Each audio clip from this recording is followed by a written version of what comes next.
플레이오프 2라운드가 끝난 NHL 2019-2020 치열한 승부 끝에 플레이오프 3라운드에 진출할 4팀이 가려졌는데요. 플레이오프 3라운드 동부와 서부 컨퍼런스 파이널을 전망해보겠습니다. KHL 2020-2021 새 시즌이 개막했습니다. KHL 올 시즌에 주목해야 할 팀으로는 어떤 팀들이 있을까요? 아시아리그 아이스하키 2020-2021 시즌이 코로나19로 인해 결국 취소됐습니다. 이를 비롯한 주요 국내 하키 소식을 정리해보겠습니다. 국내 최초 국내 유일의 아이스하키 팟캐스트 비하인드넷 242회 시작합니다.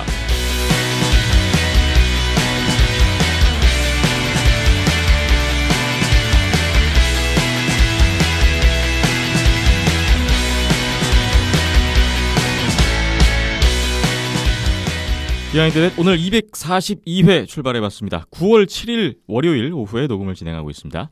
안녕하세요. 김태범입니다. 박김찬 PD, 이현석 기자 나오셨습니다. 안녕하세요. 안녕하세요. 안녕하세요. 오늘 월요일 낮 12시에 저희가 모여있고 태풍의 영향으로 상당히 비가 많이 오는 가운데 이렇게 또 하키 이야기를 하기 위해서 모여있습니다. 모쪼록 태풍과 비 피해가 좀 없어야 될 텐데 잘 지나갔으면 좋겠네요. 자, 242회 댓글 먼저 보고 출발해봅니다. 팟빵에 폴 피핀과 실버버그님이 8월 28일에 댓글 주셨습니다. 이번 주도 변함없이 잘 들었습니다. 또 출발해 주셨고요. 동부에선 필라델피아 찍어봅니다. 제가 응원하는 4팀 애너하임, 위니펙, 뉴저지, 필라델피아 이 중에서 유일하게 살아남았네요. NBA 필라델피아는 보스턴에게 4대0으로 수입당하였네요. 플라이어스가 템파베이를 넘어서 우승 찍어봅니다. 서부에선 캘거리에게 정의 구현시킨 댈러스 찍어봅니다. 애너하임에서 건너간 코리 페리와 코글라이노가 애너하임에서 못다한 한을 풀었으면 합니다. 질문 주셨는데 예전에 댈러스의 세긴 선수와 트레이드로 넘어간 보스턴 선수가 누구였을까요? 예전에 세긴 선수와 실버버그 선수 둘 중 누구를 찍을까 고민하다가 실버버그를 선택했는데 지금은 약간 후회도 듭니다. 밴쿠버가 2라운드까지 올라왔는데 손상호 기자님과 전화 통화 한번 하셔야 하지 않을까요? 세 분과 청취자 모든 분들 코로나에 건강하시길 바랍니다. 라는 댓글을 주셨습니다. 응원하는 4팀이 이렇게 계신데 필라델피아가 제가 찍은 뉴욕 아일랜더스에 의해서 떨어졌고요. 지난 시즌에 제가 찍은 세인트루이스가 위니펙을 떨어뜨렸을 때 괜히 좀 미안해지는 그런 감정이 있었는데 이번에도 좀 비슷한 생각을 하게 되고요. 거의 천적 같은 느낌이. 하지만 서부에서 댈러스를 찍으셨는데 제가 찍은 콜로라도를 꺾고 댈러스가 올라갔습니다. 2대1이네요. 이로써 이제 폴 피핀과 실버버거님은 저랑은 이제 비겼다 이렇게 하면 될 것 같고요. 질문 답변 드릴까요? 세긴 선수와 트레이드로 넘어간 보스턴 선수 누구였을까요? 2013년 7월 4일 날 트레이드가 됐었는데 그 당시 댈러스 스타스가 리치 페벌리 선수랑 타일러 세긴 선수 그리고 라이언 버턴 선수를 받았고요. 보스턴 같은 경우에는 맥 프레이저, 루이 에릭손, 지금 그 밴쿠버에서 좀 싫어하시는 분 많은 그 루이 에릭손 맞습니다. 그리고 조 모로 선수랑 라일리 스미스 선수, 이제 베이거스 골든 나이츠 뛰고 있는 라일리 스미스 선수가 이렇게 넘어갔었는데 에릭손 선수는 이때까지만 해도 진짜 괜찮았던 선수였습니다. 진짜 뭐 투어웨이 포워드의 정석이라고 봐도 무방하면서 30골 정도 기대할 수 있는 뭐 최상이죠. 예, 그런 선수였는데 세긴 선수는 그전 플레이오프 때도 약간 이제 뭐 좀 태도적인 문제 뭐 이런 것도 조금 있어가지고 좀 댈러스가 부담스러워하는 부분도 있었어요. 그러면서 좀 이제 트레이드를 하게 됐고 피벌리 선수 같은 경우에는 정말 뭐 공격 수비 양면에서 좀 두각을 나타낼 수. 요즘에 어떻게 보면은 참 보스턴 이런 지금 피벌리 같은 선수, 그러니까 예전 피벌리 같은 선수 타입의 선수가 지금도 꽤 있죠. 뭐 커럴리 선수라든지 뭐 이런저런 선수가 예전부터 이제 쭉 있었는데 피벌리 선수도 이제 좀 수비형 센터 같은 느낌의 가끔씩 또 공격 기여도 야금야금 해주는 이런 스타일의 3라인 센터로서는 정말 최적에 가까운 선수였기 때문에 서로 괜찮게 뭐 이 정도면 잘 받았다는 트레이드였지만 결과적으로 어쨌든 댈러스가 타일러 세긴을 오래 지키면서 지금까지도 이득을 보고 있죠. 네. 저 질문에 대한 답변을 이렇게 드리면 될 것 같고 손상호 기자님과 전화 통화 한번 하셔야 하지 않느냐 하셨는데 밴쿠버의 팬이시죠. 근데 제가 봤을 때는 손상호 기자님이 그 페이스북에 올리신 걸 보니까 밴쿠버에 그렇게 큰 기대를 안 하고 계시는 것 같더라고요. 실제로 별로 기대를 안 하셨을 겁니다. 네, 베이거스가 4승 2패로 이긴다 이렇게 예상을 하셨었고 하지만 지금 7차전 패배로 끝났기 때문에 좀 많이 아쉬워하시지 않을까. 한번 좀 심정이 어떠신지 한번 물어는 봐야 될 것 같네요. 아마 듣고 계시다 보면은 댓글로 올라오지 않을까. 네, 요새 보니까 댓글 활발히 활동하시더라고요. 아, 네. 밴쿠버 이번 시즌에 대해서 어떻게 생각하시는지 혹시 보고 계시다면 듣고 계시다면 손성훈 기자님 댓글 부탁드리겠습니다. 네. 폴 피핀과 실버버그님 댓글부터 보면서 시작하고 있습니다. 감사하고요. 미국 매니아님 9월 1일에 댓글 주셨습니다. 템파베이와 보스턴이 의외로 빨리 4대1로 끝났네요. 팀의 리더이자 1라인 랩티윙인 스탬코스가 없는데 보스턴이라는 강팀을 이긴 템파베이의 전력에 박수를 보냅니다. 물론 여기도 투카라스크가 빠졌지만 라스크의 딸이 건강했으면 좋겠네요. 그런데 5경기 중간에 쿠체로프가 부상으로 빠졌습니다. 스탬코스와 쿠체로프, 얀 루타는 컨퍼런스 파이널에는 나올 수가 있나요? 저 3명을 빼도 강력한 템파베이지만 리그 최고의 윙어 2명이 없는 템파는 덜 무섭게 느껴지네요. 저 세 선수의 부상은 어느 정도인가요? 하셨습니다. 그렇죠. 템파베이와 보스턴의 시리즈가 제일 먼저 끝났어요. 4승 1패로. 다른 나머지 3개 시리즈는 다 7차전까지 갔는데 생각보다 일찍 끝나는 감이 없잖아 있고 템파베이의 부상 선수들이 나왔습니다. 그 이후에 이 5차전 이후에 좀 업데이트된 소식이 뭐가 있을까요? 오늘 존 쿠퍼 감독이 스탬코스 선수는 동부 결승 다 빠진다고 이야기가 나온 걸로 알고 있습니다. 어허. 그렇기 때문에 스탬코스 선수는 없었다고 생각하시는 게 편할 것 같고요. 스탬코스 선수는 제가 생각했을 때는 없어도 물론 있으면 더 좋지만 막 아주 큰 전력의 변화라고 저는 생각은 하지는 않습니다. 왜냐하면 없이도 잘 올라오고 있잖아요. 지금까지 스탬코스 선수 없이도 굉장히 잘 해왔기 때문에 물론 있으면 더 좋습니다만은 그리고 지금 출장한다고 해서 몸 상태가 100%일 가능성도 없고 저는 괜히 지금 시점에서 들어왔다가 팀의 밸런스를 깨질 수도 있을 것 같습니다. 깨질 수도 있어요. 왜냐하면 지금 템파베이가 라인 밸런스를 참 잘 맞추면서 올라왔거든요. 그렇기 때문에 괜히 이제 또 스탬코스를 1라인에 포인트랑 이제 쿠체로프를 끼워 넣었다가 하나하나 틀어진 상황이 발생하면 또 이것도 사실은 아주 그렇게 좋은 소식만은 아니거든요. 물론 이제 잘하면은 뭐 물론 뭐 더할 나위 없이 좋겠습니다만은 그럴 위험이 조금이라도 있으면은 배제를 할 수 있는 단계이기도 한 것 같습니다. 지금 생각해서는.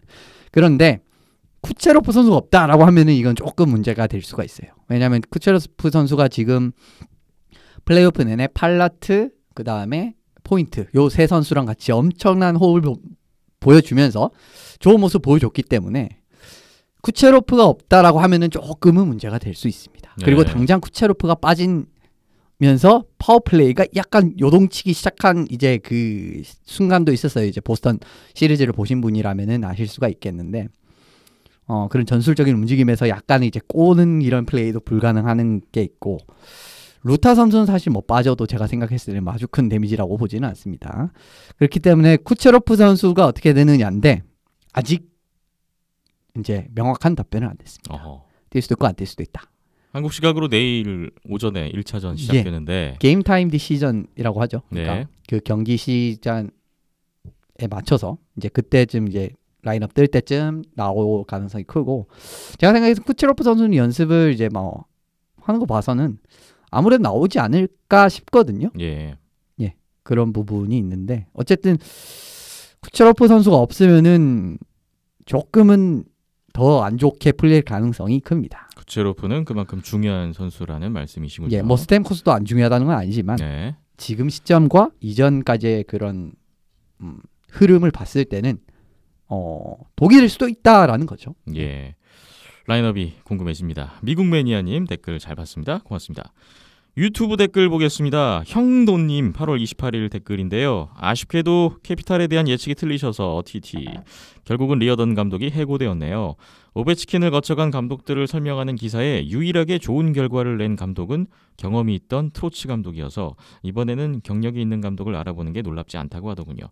주력들이 나이 먹어가는 캐피탈이 우승 확률은 점점 낮아지는데 내년에는 좋은 결과를 내기를 기원해봅니다. 미국은 인종차별 시위의 영향으로 프롭도 과연 끝까지 갈지 모르겠습니다. 라는 댓글을 주셨습니다. 실제로 이 영향으로 이틀간 플레이오프가 잠시 중단되는 일이 있었고요. 재개가 됐죠. 지난번에 한번 이현숙 기자님이 워싱턴 캐피탈스 이야기하시면서 오베치킨의 계약 기간 관련하여 앞으로에 대한 언급을 좀 해주신 기억이 있는데 그게 좀 떠오르거든요. 우승 가능성이 점점 낮아지는 거 아니냐. 그렇죠. 사실은 이제 뭐 주력 선수들 나이가 많이 먹고 사실 작년이랑 올해 정도에 또 승부를 한 번 더 봐서 제가 생각했을 때는 2연패를 하든지 뭐 올해 컵을 들든지 이런 그림이 나왔으면 최적이었거든요.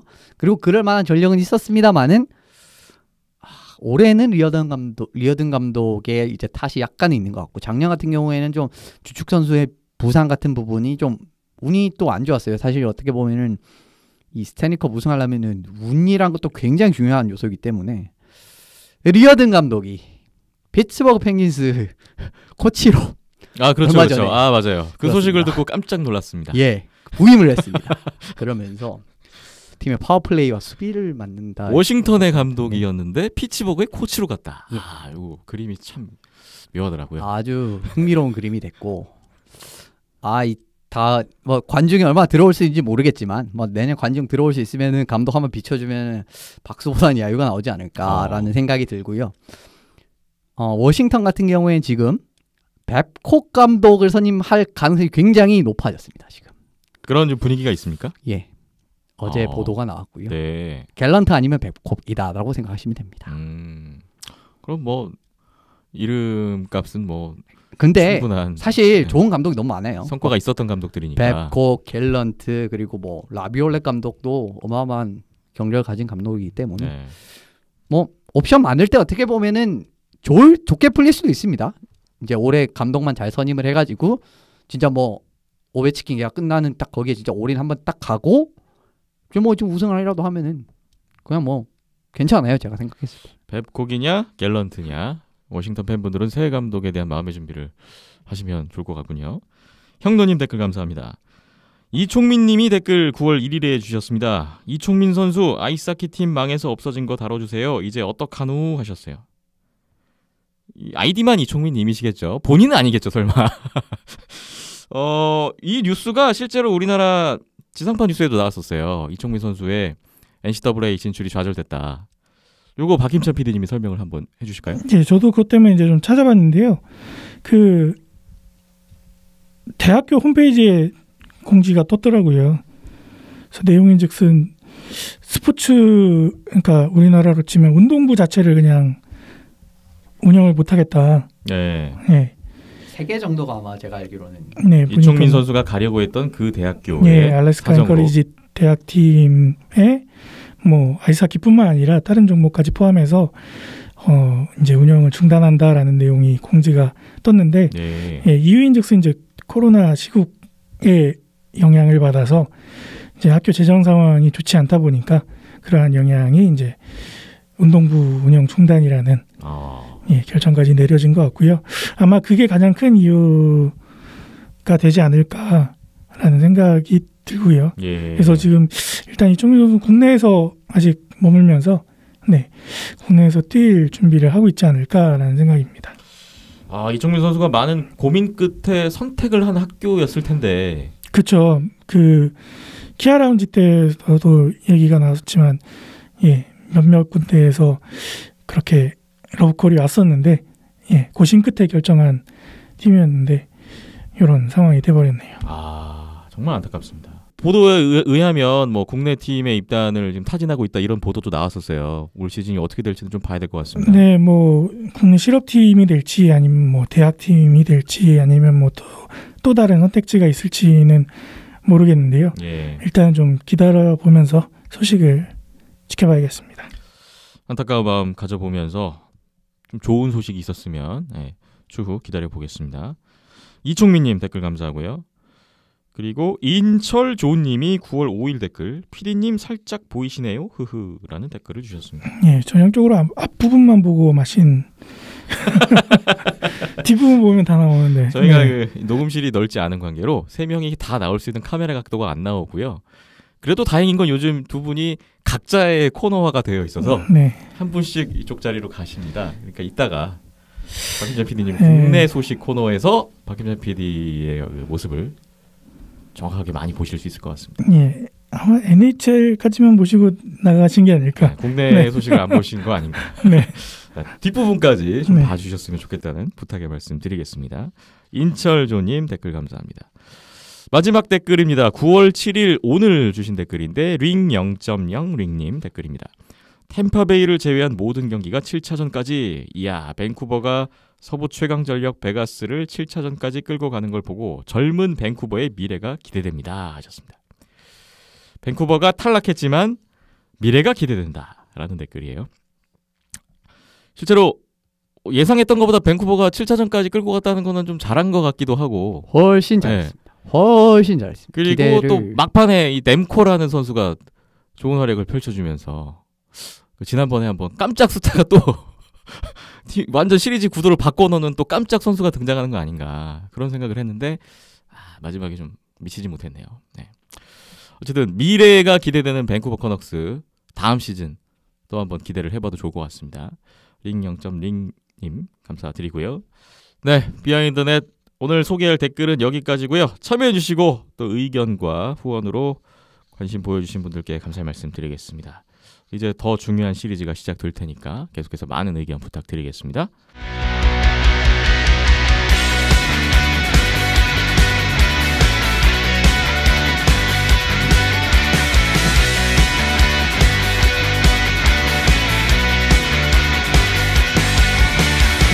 비하인드넷 242회 NHL 플레이오프 2라운드 리뷰부터 진행을 하겠습니다.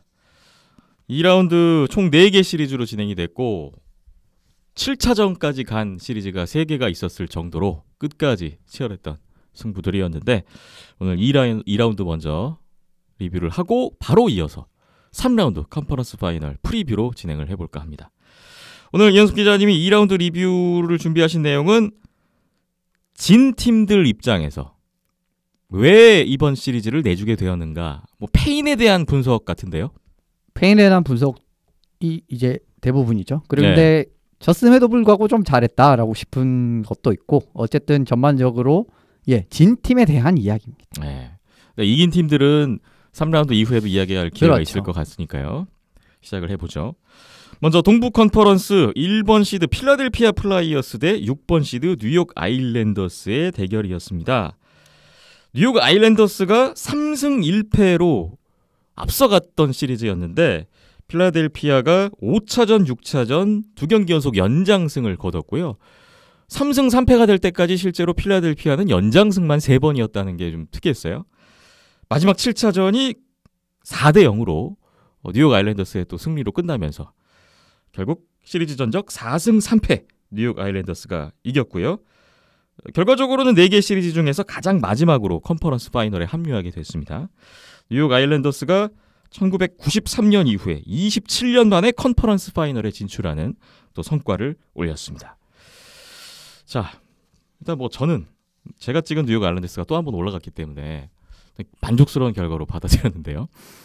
필라델피아 입장에서 이번 시리즈를 왜 내주게 되었는가 들어볼까요? 사실 이 시리즈가 제일 흐름 자체가 일방적이었습니다. 이제 결과적으로는 4대 3이기 때문에 그래도 3게임을 잡았으니까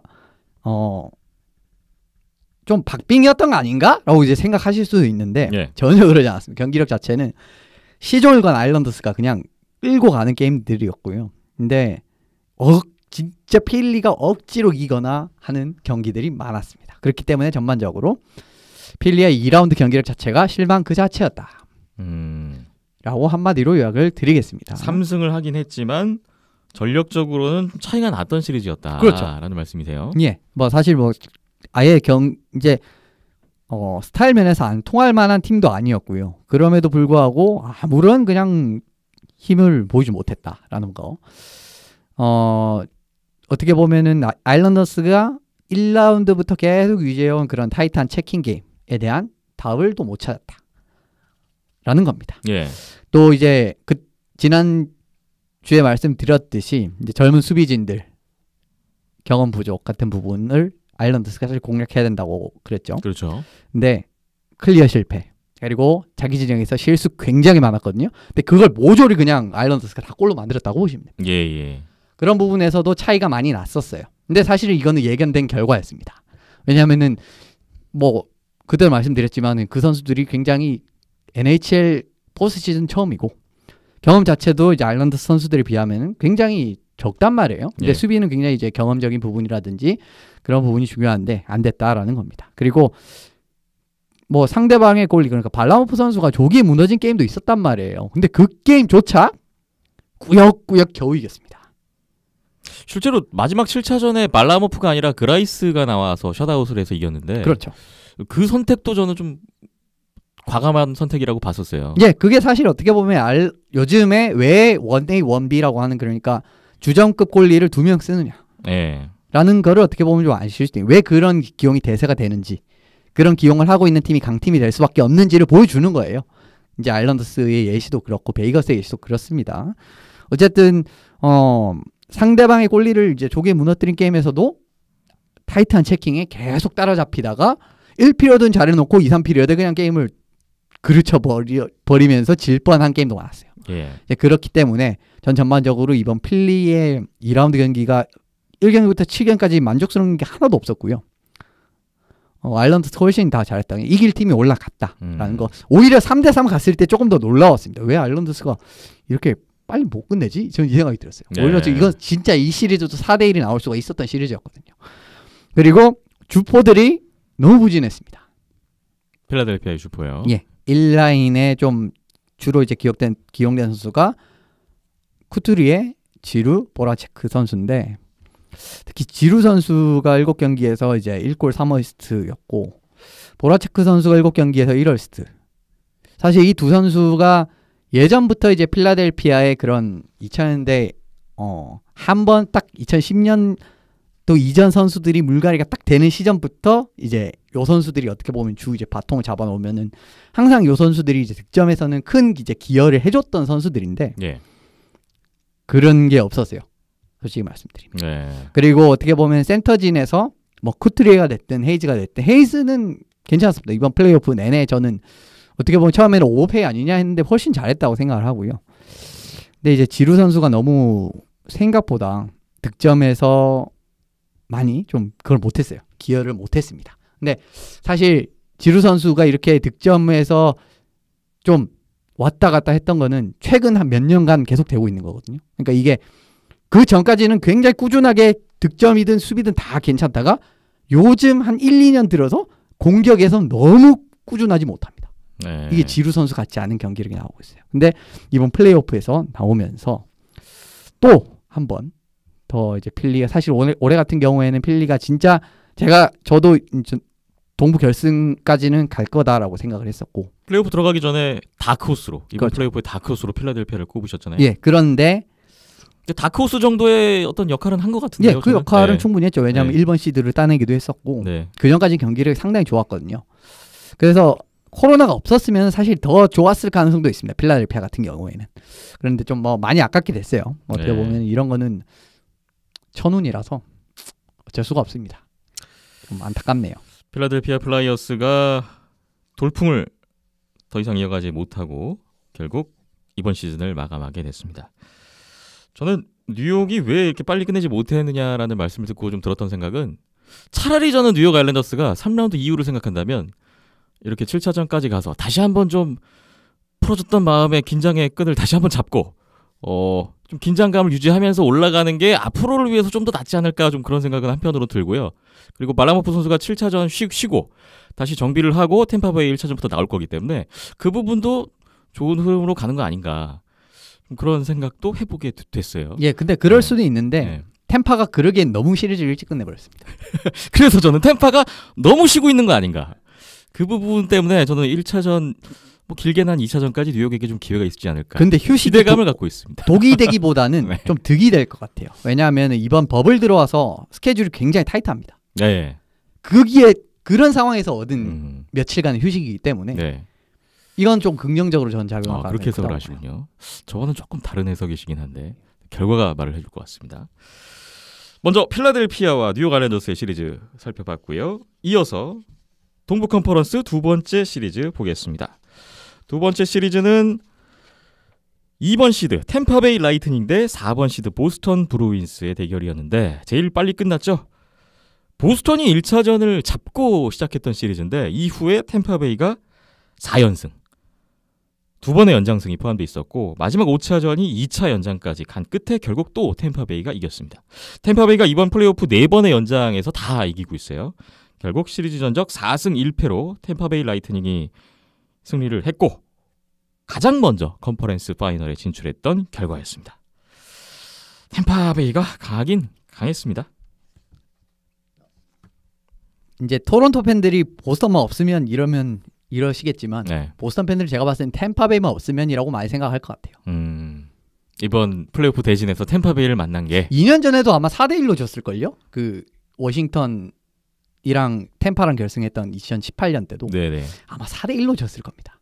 어쨌든 그때도 좀 많이 좀 이거 이길 수가 없는 거의 그런 느낌이었기 때문에 근데 예. 이번에도 똑같이 그냥 보스턴이 1차전을 잡았음에도 불구하고 이렇게 내줄 수밖에 없었던 요인은 뭐가 있었을까요? 5대5에서 완전 밀렸기 때문이죠. 5대5 싸움. 예, 뭐 하키는 결과적으로 5대5입니다. 예. 아무리 이제 스페셜 팀이 강한 것도 중요하지만 5대5 싸움에서 진 팀은 이길 수가 없습니다. 거의 이제 승률이 희박합니다. 근데 이번 시리즈에서 두 팀이 5대5 상황의 득점을 봤을 때 15대5예요. 골수가요. 예, 템파가 15입니다. 네. 그런 부분에서 차이가 났기 때문에 보스턴이 이번 시리즈에서 10골 넣었거든요. 근데 5대5에서 5골밖에 못 넣었다는 겁니다. 예. 5경기에서. 이거는 사실 이길 수가 없죠. 그러면서 상대방은 이제 뭐 5대5에서 아예 틀어 막아버린다든지 그런 것도 아니었어요. 15골을 내줘버렸습니다. 예. 물론 이제 라스크 선수 빠진 게 어느 정도 영향력은 있겠죠. 근데 그 전까지 할라크 선수의 경기력 봤을 때는 괜찮았어요. 제가 봤을 때는. 그렇기 때문에 아주 큰 변수는 아니었던 것 같고요. 예. 이제 물론 이제 라스크 선수가 있으면 조금 더 좋았을 좋았겠지만. 가능성은 있었지만 왜냐하면 라스크 선수 있었을 때도 좋습니다. 2018년에. 예. 이거 뭐 이번 할라크 선수 똑같은 거의 결과였다라고 저는 생각을 하고요. 1라인 싸움은 물론 깊이 싸움에서 다 졌어요. 1라인 싸움도 졌는데 깊이 싸움에 다 졌습니다. 이거 예. 이길 수가 없잖아요. 그런 이제 경기력이 나오게 됐고, 근데 보스턴에도 조금 희망이 생긴 부분은 맥도널드 선수가 부상으로 이탈한 경기가 있었어요. 예. 근데 맥도널드 선수는 어떻게 보면은 지금 템파 셧다운 페어라고 해도 과언이 아니거든요. 체르나크 선수랑 같이 셧다운 페어로 활동한 선수라고 해도 과언이 아닌데, 그러니까 수비에 큰 구심점 한 명을 잃었다는 겁니다. 물론 헤드만 선수도 있고 세레가초프 선수도 있고 뭐 여러 선수들은 많지만 그래도 이제 맥도널드 선수가 탑4에서 차지한 역할이 상당히 큰 선수인데 이 선수를 잃었는데 예전에 잘 쓰던 전술을 들고 왔습니다. 수비수 7명을 기동한 전술을 들고 왔거든요. 네. 예전부터 잘 쓰던 전술이기 때문에 아주 또 기가 막히게 쓰면서 위기를 극복을 하는 모습이 나왔어요. 심지어 맥도널드 선수가 복귀했는데도 7명 디펜스 돌렸습니다. 뭐 그렇다면 뭐 쿠퍼 감독의 임기응변이 잘 됐다. 그렇죠. 이렇게 봐야겠죠. 왜냐하면 예전부터 또 많이 써왔던 전술이니까 오랜만에 어떻게 보면 변칙적인 수가 딱 됐는데 거기에 대응을 못했던 것도 있고요. 그런데 보스턴 수비진이 사실 보스턴 수비진이 그렇게 이제 불안감을 노출하는 수비진은 아니거든요. 근데 이번에 실수가 너무 많고 전반적으로 좀 많이 미진한 플레이들이 많았습니다. 그런 부분에서도 차이가 났고요. 결과적으로는 저는 중간 라인 선수들이 또 너무 잘 못해줬습니다. 크레이치 선수를 제외로 하고 나면은 위에 3명하고 크레이치 선수 제외하면 어떻게 보면 제대로 된 공격을 했다는 선수 거의 없었어요. 예. 코일 선수도 부진했고 그 다음에 카시에 선수 같이 이번에 새로 데려온 선수들 이런 선수 부진했고 그 다음에 닉 리치 이 선수도 이상한 페널티 하면서 그냥 게임 터트려버리고 예. 이런 느낌으로 중간 자원인지 깊이 싸움에서도 그냥 다 졌거든요. 그런데 템파는 3라인에 뭐 어떻게 보면 거의 이번 템파의 플레이오프 최고의 라인 이 선수들이 훨씬 더 잘해줬고 같은 부분에서 차이가 나버리니까 이제 메울 수가 없었던 거죠. 이제 그 메울 수 없었던 거는 5대5 골수에서 그냥 그대로 드러났다고 보시면 됩니다. 네. 뭐 5대5 싸움에서부터 시작해서 전체적으로 보스턴이 템파베이를 넘기에는 어려웠던 그런 그림이었던 것 같고요. 결과적으로 5게임 만에 시리즈가 끝나는 결과가 나온 것 같습니다. 템파베이가 1라운드도 4승 1패로 끝냈고 2라운드도 4승 1패로 끝냈고 지금 플레이오프 들어서 가장 막강하고 안정적인 전력을 구축하고 있는 것 같아요. 이현숙 기자님의 우승 후보 1순위 예. 템파베이 라이트닝 저는 아직도 템파베이 라이트닝 순항하고 있습니다. 기대감이 좀 커지고 계신가요? 아일랜더스 잡기가 생각보다 쉽진 않을 거예요. 네. 근데 뭐 이거는 이제 프리뷰 때 또 말씀을 드리겠지만은 그래도 저는 보스턴을 잡기도 어렵다고 봤었거든요. 처음에는 네. 쉽지는 않겠다라고 했는데 생각보다 진짜 너무 쉽게 깨고 와서 현재까지는 아주 쉽게 가고 있다. 예. 생각했던 것보다는. 예, 그런 부분에서 확실히 좀 인상적인 이번 포스트 시즌이네요. 네. 계속되는 또 템파베이의 행보를 기대해 보겠습니다. 다음은 서부 컨퍼런스 2라운드 리뷰해 보겠습니다. 먼저 1번 시드 메이거스 골든 나이츠 대 5번 시드 밴쿠버 커넉스의 대결이었는데요. 여기도 3승 1패로 베이거스가 쉽게 끝내는가 싶었는데 5차전, 6차전 밴쿠버 커넉스가 연승을 했고 7차전까지 갔는데 여기 약간 필라델피아 뉴욕하고 좀 비슷한 흐름이었던 것 같아요. 7차전은 3대0 셧아웃 베이거스 골든 나이츠의 승리로 끝났고 결국 4승 3패로 베이거스 골든 나이츠가 서부 컨퍼런스 파이널에 진출했습니다. 창단 3년 만에 첫 우승. 다시 한번 첫 우승에 대한 꿈이 커지고 있는 베이거스 골든 나이츠군요. 7경기까지 간 거는 비슷하다고 주셨는데 경기 내용은 판이했습니다. 앞선 필라델피아 뉴욕 시리즈와는 예. 달랐다. 필라델피아는 아예 그냥 이길 가능성이 없는 경기를 했고요. 7차전에. 예.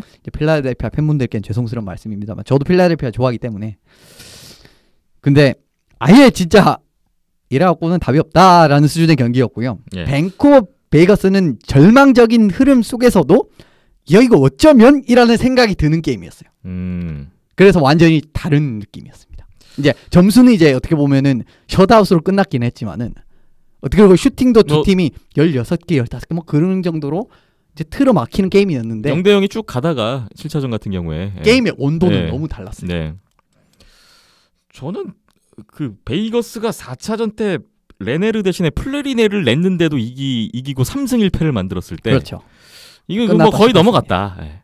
그랬는데 밴쿠버가 댐코 카드가 나오면서 이 선수가 이제 플레이오프 데뷔 전부터 맹활약을 해주시면서 7차전까지 끌고 갔는데 아깝게 됐습니다. 밴쿠버 페인 분석 한번 들어볼까요? 밴쿠버는 전 칭찬을 드리고 싶습니다. 오. 트래비스 그린 감독이 참 능력이 있는 감독이에요. 이번 시리즈에도 그렇고 전 시리즈도 계속 이제 좀 느끼는 부분이 있었는데 정말 이거 4대1로 끝내도 진짜 이상하지 않았던 시리즈였거든요. 그런데 부분 대응 같은 게 너무 좋아요. 트래비스 그린 감독이. 예. 셧아웃으로 첫 경기를 패배를 했습니다. 두 번째 경기를 승리했던 요인은 라인을 바꿨습니다. 네. 페트르 선수를 예전 이제 그 조합과 다르게 묶어내면서 공격에서 약간 변화를 줬어요. 그러면서 그 공격이 이제 터지기 시작한 부분에서 게임을 가져올 수가 있었죠. 그리고 3대1 된 이후로부터는 기습적으로 리드를 딱 잡은 이후에 그냥 스텝백 그냥 물려버리는 그냥 거의 진짜 축구로 따진 버스 되는 느낌으로 이제 리드를 초반에 빨리 잡은 다음에 그렇죠. 그냥 아주 벽을 치는 거군요. 근데 이게 이제 진짜 밴쿠버 칼라랑 어떻게 보면 굉장히 잘 맞는 전술인 게 뭐냐면은 밴쿠버는 결과적으로 1라인이라든지 한방 펀치력이 있는 팀입니다. 어떤 팀을 상대로도 이제 골은 만들어낼 수 있는 이제 적은 찬스가 와도 골을 만들어낼 수 있어요. 네. 그렇게 리드를 잡은 이후에 어떻게 보면은 그 네트 앞에서 촘촘히 이렇게 자리를 잡으면서 상대방의 슈팅을 제일 봉쇄를 하는 그런 선수를 컬랩싱이라는 용어를 씁니다. 예. 근데 그런 부분을 너무 잘해주면서 댐코 선수도 잘하긴 했습니다만은 어떻게 보면은 경험 없는 골리에 대한 부담을 굉장히 선수들이 많이 도와줬어요. 네. 일선에서 샷블락이라든지 슈팅 옵션 같은 부분을 끝까지 차단을 하면서 두 경기를 기적적으로 잡아냈죠. 예. 그러면서 이제 마지막 경기에서도 사실은 계속 얻어맞으면서도 찬스는 있었습니다. 그리고 그 찬스를 게다가 선제골도 먼저 넣을 수 있는 찬스까지 왔었어요. 근데 레네르 선수도 같이 잘해버리네요. 그 2대1 상황에 호베 선수랑 베서 선수였던 걸 기억을 하는데 그게 들어가서 또 이제 들어앉았다면은 이겼을 수도 있습니다. 만약에 밴쿠버가 선제골을 넣었다면 그렇습니다. 달라질 그런데 수 그런 있었겠는데. 운영을 못하게 됐어요. 사실 근데 더 아쉬운 게 뭐냐면은 아무래도 베이거스도 이제 6차전에 졌기 때문에 제가 이제 리뷰 1일 리뷰를 쓰잖아요. 네. 거기 6차전 끝나고 베이거스도 이제 공격 조합을 바꾸는 게 좋지 않을까 했는데 7차전에 바꿔 나왔더라고요. 예. 그러니까 대응책을 가져온 거죠. 7차전. 근데 그게 먹히기 시작을 합니다. 그리고 밴쿠버의 공격은 거의 통하지를 않았어요. 그래서 사실은 밴쿠버가 7차전에 이기는 수는 딱 하나였습니다. 선제골 넣고 잠그는 거. 예. 근데 그거를 못하게 돼버렸죠. 잘 버티다가 마지막 파워플레이 때 실점한 부분. 사실 그거는 밴쿠버가 더 잘할 수 있었습니다. 왜냐하면은 5분 메이저 페널티도 있었고 전반적으로 찬스 같은 경우에 좋은 찬스 많았지만 어쨌든 뭐 골을 넣지 못했다. 레네르 선수도 같이 잘해버렸다라는 부분. 어떻게 보면 좀 이건 변수라고 했던 거고.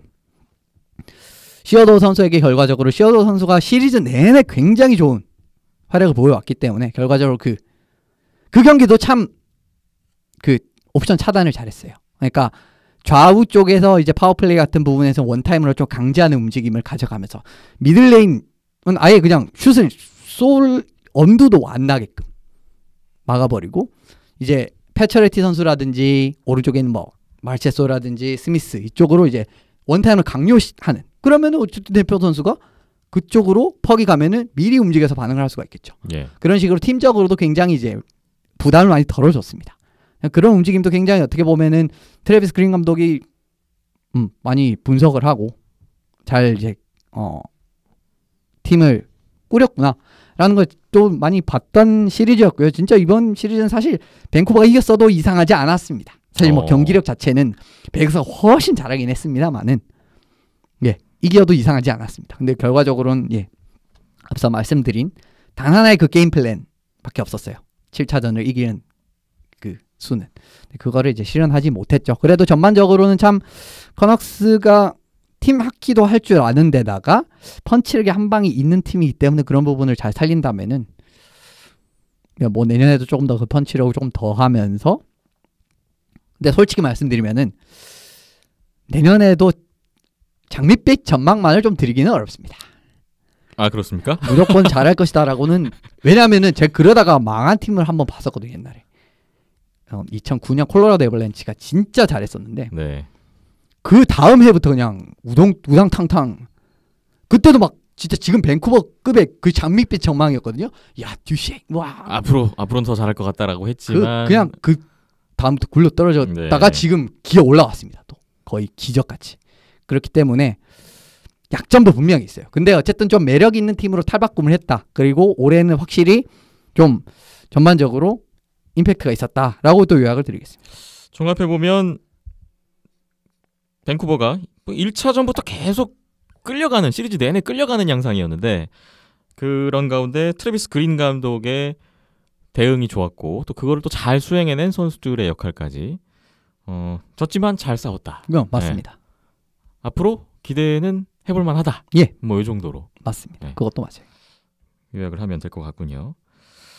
베이거스 골든 나이츠가 1번 시드였는데 컨퍼런스 파이널에 올라갔고 베이거스 하면 또 이현습 기자님의 우승 후보 2순위 팀인데 이번에 다 올라갔어요?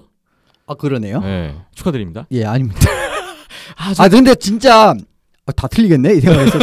솔직히 저는 이제 뉴욕 아일랜더스 올라갔고 콜로라도까지 올라갔으면 이거 저희 둘이 하이파이브 한번 할 만하다 했었는데 근데 필리가 떨어졌지만 어쨌든 세 개는 맞는. 근데 서부에선 베이거스, 그렇죠. 그다음에 동부에선 템파베이였으니까. 예, 그렇죠. 예. 자, 마지막 시리즈 저로서는 조금 아쉬움이 남는 결과를 살펴보러 넘어가 보겠습니다. 서부 컨퍼런스 2번 시드인 콜로라도 애벌렌치 대 3번 시드인 댈러스 스타스의 시리즈였습니다. 댈러스가 1, 2차전을 다 잡고 나아갔었던 시리즈인데 콜로라도가 결국은 여기도 5차전, 6차전 콜로라도가 잡으면서 1승 3패에서 3승 3패까지 균형을 맞췄고 7차전 연장 승부 끝에 결국 댈러스 스타스가 재역전승이네요. 네, 재역전승 최종 스코어 5대4로 댈러스 스타스가 7차전을 잡았고 결국 4승 3패로 댈러스가 서부 컨퍼런스 파이널에 올라가게 됐습니다. 7차전에 키비란타라는 정말 깜짝 스타가 또 탄생을 했는데 해트트릭을 이런 중요한 골들을 다 포함해서 해트트릭을 대단한 기록이었다고 하네요. 자, 콜로라도 애벌렌치 우승 기회의 시즌이라고 보는 분들도 제법 있었는데 아쉽게 7차전에 무릎을 꿇고 말았습니다. 저는 사실 콜로라도가 이기는 줄 알았어요. 가능성은 있었죠. 5, 6차전 이기면서 분위기를 탔고 7차전 거의 다 이겼던 경기를 사실 다 이겼어요. 3피리어드 3분 40초 남겨놓고 앞서가는 골을 넣었는데 바로 10초 만에 10초 만에 그냥 한순간의 방심이 이런 결과를 낳고 말았습니다. 콜로라도 애벌렌치 왜 패했는지 들어보겠습니다. 부상이 한 가지 있고 그 초반에 댈러스의 합기에 대한 해법을 전혀 제시하지 못하면서 3대1로 끌려갔던 게 결과적으로 너무 큰 족쇄가 되고 말았습니다. 네, 초반에 너무 내줬다. 예. 시리즈 초반에. 예. 초반에 댈러스 피지컬 하키에 전혀 아무런 답을 제시를 하지 못했어요. 진짜 아무런 답을 제시하지 못했습니다. 베드너 감독이 정말 그냥 속수무책으로 그냥 당하고만 있었습니다. 그러면서 시리즈 불리하게 출발했던 게 결과적으로 뒷심 보여줬지만은 이 뒷심도 사실은 이번 플레이오프 정말 특수한 룰 덕분이었어요. 제가 생각했을 때 특수한 룰이라는 건 뭐 어떤 건가요? 백투백이 섞여 있다는 거죠. 백투백 경기. 백투백 경기가 있기 때문에 후도빈 대신에 비숍을 넣었습니다. 4차전, 5차전이 연이어 펼쳐졌는데 이틀 연속으로. 그렇죠. 근데 5차전에 댈러스가 후도빈 대신 비숍을 냈다가 초반에 완전 무너졌습니다. 우당탕탕 그냥 터져버렸죠 게임. 네. 첫 1피리어드 거의 5골 넣었나요 1피리어드에? 아니 비숍이 이럴 정말 너무나 놀라운. 그렇죠. 경기 결과였습니다. 감각적인 부분도 그렇고 이번 포스트 시즌에서 그렇게 좋지 않았는데 어쨌든 우리도 뭐 1A 1B 좋은 골리들 한 명씩 있으니까 백투백에 체력 안배 수준을 냈는데 이게 완전히 망한 카드가 돼버렸어요. 또 3승 1패로 여유도 있었고. 그렇죠. 뭐 한번 후도빈도 쉬게 해줄 만한 그건 필요하잖아요. 예. 예, 아니 백투백이고. 그렇죠. 그러니까 그런 네. 변수가 작용을 네. 했다라는 네. 겁니다. 근데 정상적으로 자기했다고 하고 그냥 투투 151 같이 쭉 가서 뭐 며칠 쉬고 원정 이동해서 후도빈 그러면은 비숍이 나왔을까요? 안 나왔을 거거든요. 예. 제가 생각했을 때는 왜냐면 후도빈 선수 워낙 좋았기 때문에 그러면은 그냥 또 이 시점에서 게임 끝났을 가능성이 굉장히 농후했던 시리즈였습니다. 어쨌든 근데 뭐 비숍 내서 무너진 부분 그러니까 어느 정도는 댈러스가 그 원인 제공을 한 거예요. 이것도 예. 가는 선택을 하지 않고 바꾸는 선택을 그 한 여파가 거. 6차전까지 이어졌고. 그렇죠. 이 진짜 콜로라도는 한번 분위기 잡으면은 막을 수가 없는 팀입니다. 그렇기 때문에 그런 부분이 나왔고 근데 어쨌든 3차전부터 조금씩 경기가 좋아진 게 6탄전에서 맞불을 놓기 시작했어요. 이제 상대방 피지컬 그냥 우리도 그냥 아주 피지컬 붙여버려 이런 느낌으로 예. 그래도 좋아지기 시작해서 어쨌든 첫 두 개 딱 놓치면서 뒤에는 어쨌든 3, 4차전 1대1 됐잖아요. 그러니까 한 경기씩 가져갔잖아요. 그러니까 예. 3대1이 된 거고 그러면서 많이 어렵게 됐고요. 장신 골리죠. 허친슨 선수가 키가 190이 넘었습니다. 그렇기 때문에 그루바우와 프란초스가 다 부상으로 나가고 그렇죠. 이제 허친슨 골리가 예. 골문을 맞게 됐어요. 허친슨 선수가 들어오면서 이전보다 좀 리바운드 대응이라든가 전반적으로 스크린을 좀 파는 능력 같은 부분이 좀 많이 좋아지면서 분위기 반전이 어떻게 보면 좀 시작이 됐죠. 예. 그렇기 때문에 또 뭐 두 게임 안에 3대3까지 가져갔습니다만은 이게 결과적으로 좀 코어가 젊은 팀의 강점이자 약점은 분위기를 한번 타면 진짜 무서운데 그 분위기를 한번 잃으면은 진짜 또 끝없이 잃어버리는 단점도 있어요. 네. 그런 부분에서 흐름을 너무 잘 탄다라는 부분의 약점. 10초 만에 동점골 나왔죠. 이제 그런 부분. 어떻게 보면 그건 진짜 스위미스였거든요. 예. 그냥 골 넣어서 그 흥분된 그게 가시지도 않으면서 수비가 아예 정돈이 안 되면서 그냥 역습에 한 골을 팍 먹어버렸습니다. 그런 느낌도 좋지가 않았죠. 부상도 말씀드렸는데 사실 부상 좀 많긴 했습니다. 그거는 맞아요. 그루바우 1차전에 나갔고 팀 어떻게 보면 1번 수비수급이라고 할 수가 있죠. 에릭 존슨 선수 또 나갔고 예. 그 다음에 시리즈 내내 뭐 돈스코이 선수 나갔고 캘버트 선수도 한 경기도 못 뛰었고 피지컬 싸움에서 어떻게 보면 좀 맞대응 카드가 될 만한 란데스코그 선수까지 팀 동료 스케이트에 베이면서 마지막 경기는 못 나왔습니다. 예. 이것도 가장 중요했던 7차전에 못 나왔던 그렇죠. 게 좀 좀 영향이 컸어요. 영향이 있었습니다. 예. 왜냐하면은 란데스코그라는 카드는 이 피지컬 싸움에 대응할 수 있는 카드이기 때문에 제가 생각했을 때는 좀 이 공백이 컸다라고 생각을 하는데 솔직히 말씀드리면은 그루바우어 선수가 나왔다 이제 그루바우 프란초스 결국 둘 다 부상이었잖아요. 예. 근데 이 중에 한 명이 부상 아니었다라고 해서 시리즈가 크게 변했다라고는 할 수 없습니다. 왜냐하면은 앞서 말씀드린 대로 제가 이제 콜로라도의 약점 항상 말씀드리는 게 골리들 신장이 너무 작다라는 거예요. 예. 그렇기 때문에 2차적인 피지컬이나 이런 플레이에 취약할 수밖에 없다라는 거기 때문에 그런데 프란초즈 선수는 그대로 그 약점에 공략을 당해버렸죠. 근데 그루바워 선수라고 한들 더 잘했을 가능성은 높지 않습니다. 제가 생각했을 때. 네. 그러니까 허친슨이 세 번째 옵션이었지만 허친슨이 오히려 더 나은 좋은 카드가 카드가 될 수 있다.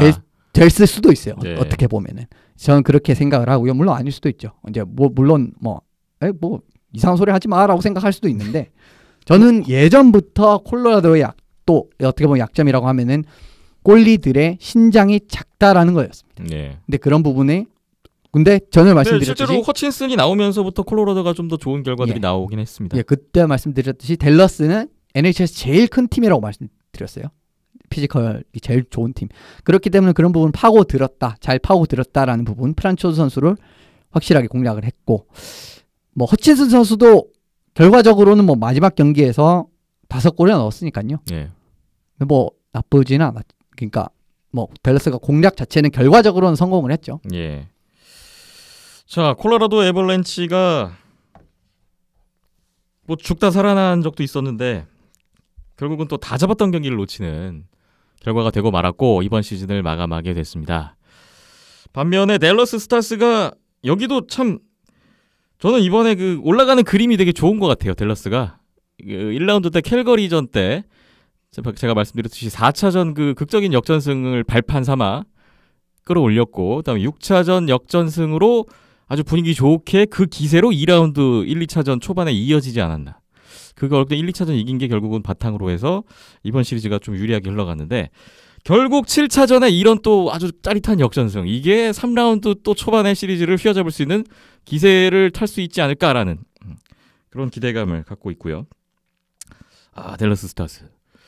이번에 또 대권 후보로 그 부상을 이미 한 것 같습니다. 저는 7차전에 이 키비란타 선수가 해트트릭을 했는데 평상시에 잘 나오지도 않던 선수가 많은 경기에 출장 안 했는데 이번 시리즈도 처음 나왔고 11경기 네, 정규리그 11경기 나왔던 선수인데 예. 근데 이런 또 스타가 나올 줄은 몰랐단 말이죠. 키비란타라는 그 문제가 콜로라도에게 없었습니다. 그러니까 그 문제에 대한 그런 문제가 나올 거라고 생각도 못했습니다. 이 선수가 나올 거라고 생각지도 못했을 것 같은데. 그럼 왜 이 경기에서 키비란타 선수가 잘했냐고 하면은 이 선수가 이제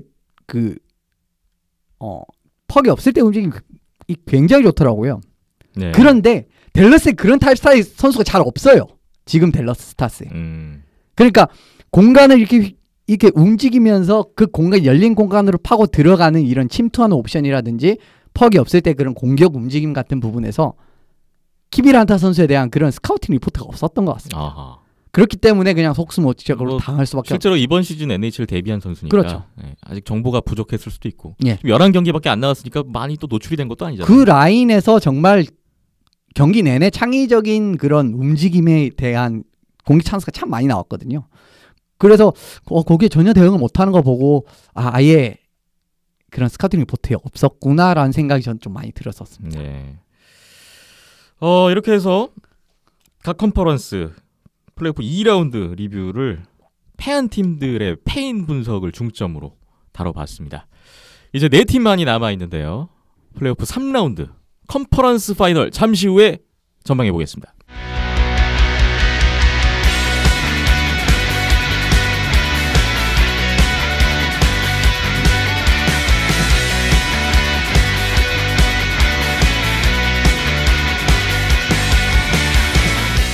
네, 플레이오프 3라운드 동부와 서부 컨퍼런스 파이널을 시작하고 있는 NHL이고요. 저희 오늘 9월 7일 월요일에 오후에 녹음을 하고 있는데 이미 시작됐어요. 서부 컨퍼런스 1차전부터 시작이 됐네요. 이제 한국 시각으로 내일 동부도 시작됩니다. 쉬는 날 따위는 없습니다. 그러니까 이제 전에도 밀렸기 때문에 7차전 없어지면 바로바로 일정을 당기듯이 그냥 바로 서부부터 출발을 한 NHL 3라운드인데 일단 뭐 순서에 따라서 동부 컨퍼런스 파이널부터 전망해 보겠습니다. 2번 시드 템파베이 라이트닝 대 6번 시드 뉴욕 아일랜더스가 만났습니다. 이연섭 기자님이 찍은 템파베이와 제가 찍은 뉴욕 아일랜더스가 대결을 펼칩니다. 그러네요. 네. 기대됩니다. 전망 들어보겠습니다. 상대적으로 1승 2패, 이 상대적으로 상위 시드 기준으로 말씀을 드릴게요. 정규 시즌 전적이죠? 11월 1일 날 2대5, 그리고 12월 9일 날 1대5, 그리고 2월 8일 날 3대1 이렇게 세 경기를 했는데 뉴욕 아일랜더스가 2승을 했고 이제 가장 최근 마지막 경기 2월 8일 경기는 3대1로 템파베이가 이겼군요. 그렇습니다. 뭐 좀 이제 감안해야 될 거는 두 번째 경기는 이제 템파는 맥클헤니 선수 이제 백업 골리가 나왔다는 거. 그렇기 때문에 대승을 했는데 주전끼리 붙었던 두 경기에는 1대1이었습니다. 예. 결과적으로. 네. 자, 오늘 그 프리뷰는 각 팀별로 이제 변수를 꼽아 주실 거예요. 뭐가 이 시리즈의 승부를 갈 것인가 하나씩 보겠습니다. 템파베이 먼저 보겠습니다. 뭐가 중요할까요? 이번 올해 이제 플레이오프를 보면은 템파가 전반적인 전력이 다 좋구나라는 걸 느낄 수가 있었는데, 그래도 이제 약점이 뭐냐라고 하면은 조금 못 믿어온 수비진이 있습니다. 그러니까 좀 불안불안한 수비수들이 몇 명 있어요. 그게 누구냐라고 하면은 보고시언, 셰튼커크, 쉔, 코번 요 4명입니다. 근데 이 선수들이 워낙 이제 공격적으로 많이 기여를 한 선수고, 쉔 선수는 참 많이 기대를 받았는데 좀 별로고요. 코번 선수는 최근에 참 나이 영향으로 인해서 기량이 많이 떨어졌어요. 그래서 이제 저마다의 이유를 가지고 좀 불안불안한 선수들인데 안정감이 참 떨어집니다. 요 선수들이 나오면은. 예. 근데 뭐 어쨌든 안정감이 떨어진다라고 요약을 드리고 싶고, 뭔가 언제 폭탄이 터질지 모른다. 그렇습니다. 이 수비 쪽에서 중요한 시점에서 턴오버 한다? 턴오버 하면 아일랜더스가 상대 공격 지역, 그러니까 상대 수비 지역에 턴오버를 만든다 하면은 진짜 골이 나오면 진짜 제일 위협적인 팀이거든요. 지금 플레이오프 중에서. 예. 그렇기 때문에 이 선수들이 필라델피아가 그랬듯이 젊은 수비들 공략 당하듯이 어버버 하다가 퍽 흘린다든가 퍽 처리 잘못한다든가 이러면서 이제 기회를 넘겨줘서 실점하기 시작하잖아요. 그러면은 가망이 없어집니다. 네. 왜냐하면 아일랜더스는 리드를 잡았을 때 제일 센 팀입니다. 이번 플레이오프에서. 이 리드를 진짜 내줄 것 같지가 않아요. 한번 잡으면. 거의. 그런 느낌을 풍기기 때문에. 그리고 선수들이 지쳐버립니다. 공격을 하다가. 그런 부분도 있고 어쨌든 리드를 내주면 안 된다. 그런데 수비진이 턴오버를 하면 안 된다라는 거고요.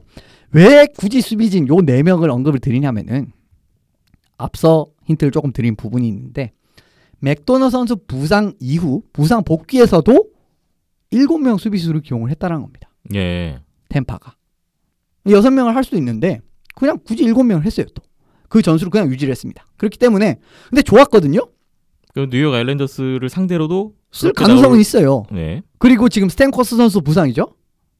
못 나오죠. 예. 쿠체로프 선수 장담할 수 없죠. 포워드 좀 부족하죠. 그러니까 가능성이 있단 말이에요. 7명 수비수를 1차전에 쓸 가능성은 있단 말이에요. 그러면은 쉔 코번이 기용이 된다라는 이야기입니다. 예. 될 가능성이 크다라는 이야기입니다. 그러면은 알스가 속도, 압박 걸어가지고 이런 선수들을 턴오버 유도시켜서 골 넣고 이제 리드를 잡는 그림이 나오면은 솔직히 말씀드리면 템파도 장담할 수가 없습니다. 이런 그림이 나오겠다. 조금은 믿업지 못한 이 수비수들이 결정적인 턴오버를 하게 되면 그것이 곧 뉴욕에게 기회가 된다. 네.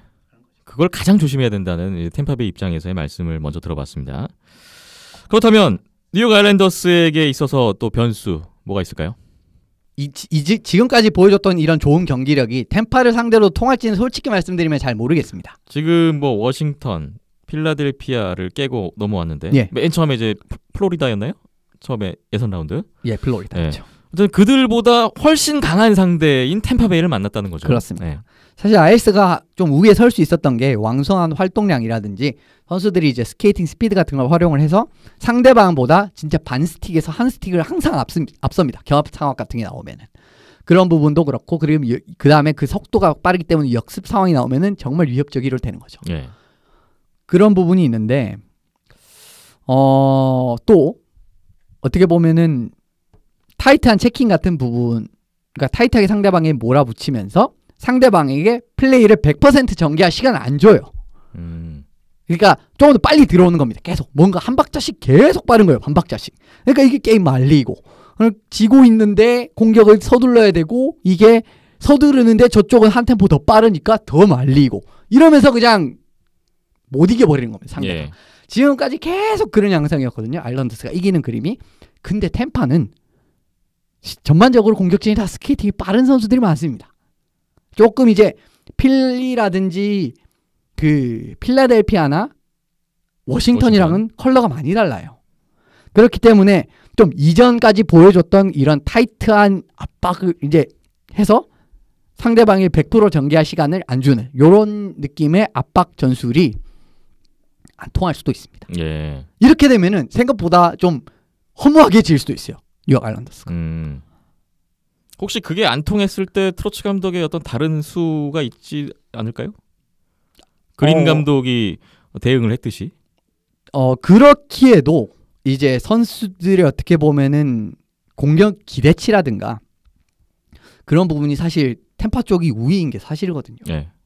저도 이 기본적인 전력은 템파베이가 우세하다고 그렇죠. 생각이 듭니다. 근데 어떻게 보면은 리드를 딱 어쨌든 무조건 잡아야 됩니다. 좀 진부한 얘기긴 하지만은 왜 리드를 잡아야 되냐는 설명은 아까 앞서 말씀을 드렸죠. 예. 이제 그런 이유가 있기 때문에 리드를 먼저 잡으면은 훨씬 더 세다라는 겁니다. 아일랜더스가.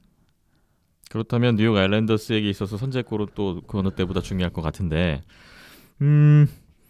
아일랜더스에서 또 가장 중요한 부분을 그렇게 짚어주셨고, 뭐 그 밖에 또 어떤 것들이 있을까요? 예, 뭐 그 다음에는 뭐 러시안 골리 싸움인데 뭐 두 선수가 다 제가 생각했을 땐 괜찮아요. 예. 근데 발라모프 선수가 약간 이제 한 피리어드씩 좀 안 좋은 퍼포먼스 보일 때가 있지만 그런 부분 좀 경계를 한다면은 어쨌든 골리 부분에서는 호각으로 갈 수 있을 것 같고 수비진 같은 부분에서는 아일스 수비진이 확실히 짜임새가 있습니다. 예. 그런 부분이 있고 공격진은 제가 봤을 때는 기대치로 봤을 때는 템파가 우위입니다. 저는 이번 올라온 4팀 중에서 가장 전력이 좋은 팀은 템파베이인 것 같아요. 저도. 그럼 객관적으로 템파베이의 우세를 또 점치시는 거죠? 예, 4대2 템파베이 4대2 4승 2패 결과를 기다려보겠습니다. 근데 쉽지는 않을 거예요. 솔직히 말씀을 드리면. 네. 저는 뉴욕 아일랜더스를 응원하면서 결과를 기다려보겠습니다. 동부 컨퍼런스 파이널 먼저 봤고요. 이어서 서부 컨퍼런스 파이널 보겠습니다. 서부는 1번 시드인 베이거스 골든 나이츠 대 3번 시드인 댈러스 스타스가 만났습니다. 1차전이 오늘 아까 저희 녹음 들어오기 직전에 끝났는데 1대0. 1피리어드 초반에 넣었던 선제골을 댈러스가 끝까지 지켰어요. 1대0으로 1차전을 일단 댈러스가 이긴 상태에서 말씀을 드린다는 거 참고 부탁드리겠습니다. 들어볼까요? 상대 전적은 1연장승 1패입니다. 1연장승 1패면은 댈러스가 조금 우세했네요. 뭐 그렇게 차이 없었다라는 네. 부분이죠. 베이거스가 거의 5대5인데 네. 그렇죠. 댈러스가 조금 더 우세했네요. 예, 5대5에서 4대2로 일단 댈러스가 정규 승이 한 번 있었고 예, 연장승이 한 번 있었군요. 베이거스가. 머릿속에서 좀 혼돈이 왔는데 베이거스 골든 나이츠의 변수 뭐가 관건이 될까요? 안정적인 득점 라인이 무조건 나와야 됩니다. 오늘 안 나왔죠? 졌습니다. 0패. 근데 그림이 후도빈 셧아웃. 그림이 너무 안 좋았어요. 진짜 오늘 지는 그림이 너무 안 좋아서 어쨌든 말씀을 드리면 베이거스 공격의 강점이라고 하면 뭐냐면은 어느 라인에서 터질 가능성이 있습니다. 진짜 머신건 오펜스예요. 이쪽은. 진짜 어느 한 라인이 NHL 최강급이냐라고는 아닌데 어느 라인이라도 좀 터지는 이제 가능성이 있는 팀입니다. 예. 그리고 수비적에서도 좀 공격 부분에 도움이 되는 선수들이 많기 때문에 공격 잠재력이 상당한 팀이거든요. 그런데 밴쿠버전에서 수비적으로 걸어 잠궜을 때 이 걸어 잠그는 걸 찢어낼 정도의 공격력을 가졌다라는 모습은 못 보여줬어요. 수비적으로 걸어 잠그는 걸 찢어내는 모습은 못 나왔기 때문에 좀 어렵고요. 또 댈러스가 신체적인 조건을 참 잘 활용한 팀이죠. 앞서 말씀드렸듯이. 그래서 이번 시리즈에도 확실히 이런 옵션을 많이 쓸 겁니다. 클링베리 선수라든지 헤이스카인 선수가 포인트 슛에 대한 2차적인 기회 같은 부분, 그다음 스크린샷 이런 옵션을 굉장히 많이 쓸 겁니다. 그런데 여기서 실점이 나온다. 오늘 나왔죠? 클링베리 선수. 선제 결승골 클링베리 선수가 넣었습니다. 역습이었지만은 어쨌든 좀 포인트샷 어쨌든 중장거리 슛으로 결승골이 나왔어요. 그런데 이런 데 실점이 쌓이는 경우에 2라운드에 굉장히 불안정한 공격력을 보여줬거든요. 예. 오늘 또 그런 그림이 나와버렸습니다. 그대로. 그렇기 때문에 좀 불안불안한 출발을 했다라고 볼 수밖에 없고 확실히 안정적인 득점 라인이 하나는 무조건 나와야 됩니다. 플레이오프 때는. 한 가지 조금 우려스러운 거는 그 베이거스가 밴쿠버전 5차전부터 지금 좀 득점력이 그렇죠. 저조해지고 있잖아요. 지금 오늘 경기 0패까지 이어졌는데 거의 이게 뭐 언제 늪에 살아날 수 빠진 있느냐 수준인데 네. 오늘 같은 경우에는 그 7차전에 그 라인업을 들고 왔거든요. 2라운드 7차전. 그런데도 성과가 없었습니다. 그런 부분에서 이게 참 어려워질 가능성이 너무 커져버리고 말았어요. 첫 경기가 너무 지는 그림이 좋지가 않았기 때문에. 네. 예. 일단 오늘 뭐 두 팀 합쳐서 한 골밖에 나오지 않는 저득점 양상으로 흘러갔는데 뭐 앞으로도 이런 양상이 될까요? 아니요. 앞으로는 이러지는 않을 것 같고요. 네. 뭐 댈러스가 그동안 해왔던 어떤 경기를 봤을 때는 앞으로는 좀 더 많은 골이 나올 수도 있을 것 같긴 합니다만 네. 결과를 또 봐야 될 것 같고요. 댈러스 스타스 한번 보겠습니다. 베이거스마저 무너뜨릴 수 있을 것인가? 댈러스에게 있어서 가장 중요한 건 뭐가 될까요? 콜로라도에는 언급을 드렸지만 댈러스도 마찬가지로 분위기를 너무 탑니다. 이 팀도. 그게 어떻게 보면 조금 문제예요. 예. 상대가 이제 강력한 공격 가지기는 했습니다만은 이제 콜로라도전 말씀을 드리는 건데 리드를 잡았는데도 연속 실점하면서 진 경기도 있었고 전반적으로 이제 경기의 흐름 자체가 안정적이지 못했습니다. 흐름 좀 많이 타는 갑자기 흔들리는 이런 것도 참 많이 보였고요. 베이거스한테도 만약에 이런 유사한 양상이 흘러나오게 된다라고 하면은 좀 많이 어려울 공산이 있고요. 예. 베이거스 수비진 같은 경우에는 시어도, 슈미트 이런 선수들이 있는데 이 선수들이 또 공격 가담이라든지 포인트샷이 참 좋은 선수들이거든요.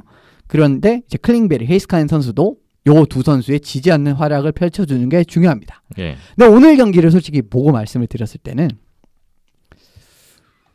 댈러스가 올라갈 가능성이 더 크지 않을까라는 생각이 그렇게 들어요. 생각하세요? 예. 오. 이게 밴쿠버가 베이거스 잡는 방법을 보여줬어요. 네네. 저는 그렇게 생각합니다. 이 팀이 이렇게 잡으면 돼요. 베이거스는 이렇게 공략해야 된다. 그런데 그거를 우리도 할 수 있어. 이러면 댈러스도 하는 오늘 같은 경우에는 베이거스가 참 이제 러시 상황 같은 부분에서도 많은 찬스를 만들어내는 팀인데 오늘 거의 그런 게 없었습니다. 그냥 예. 펑을 먹고 들어가는 옵션 같은 거를 댈러스 선수들이 미리 이제 다 길목에 서 있으면 차단 같다는 부분 다 이게 다 숙지가 돼 있다라는 거거든요. 플레이 같은 예. 부분에서 그런 부분에서 좀 어떻게 보면은 또 이제 이런 말씀을 드리는 게 뭐냐면은 그런 오펜스 앞서 말씀드린 그런 러시 상황 오펜스를 또 제일 잘 만드는 팀이 어디냐라고 하면 콜로라도 애벌렌치입니다. 예방 주사를 또 한 대 맞았어요. 예. 큰 고비를 넘었죠 댈러스가. 예. 그것도 굉장히 많이 도움이 될 겁니다. 네. 아니 근데 순수 스피드로 따지면 콜로라도가 더 빠르거든요. 베이거스보다 공격 전개라든지 이런 부분이. 그런데도 이기고 올라왔습니다. 네. 그런데 그거보다 조금은 낮은 베이거스라고 한다면은 이전까지의 그러니까 밴쿠버가 보여준 것 그리고 콜로라도 전에 그런 경험까지 다 겹쳤기 때문에 저는 댈러스가 4대2로 이기지 않을까라는 생각이 듭니다. 4승 2패로 댈러스의 우세. 이현숙 기자님이 자신의 그 서부 우승 후보인 베이거스를 첫 경기를 보고 저버리는 수밖에 없던 네. 이유가 결과적으로는 첫 경기의 그런 흐름 자체가 너무 좋지 않았어요. 그러니까 음. 첫 경기에서 어느 정도 이제 베이거스도 먹히는 운영을 했다라면은 조금 더 지켜봐야 되겠다. 물론 이제 지금부터 또 데버 감독이 조금 이제 조정을 줄 수는 있겠죠. 네.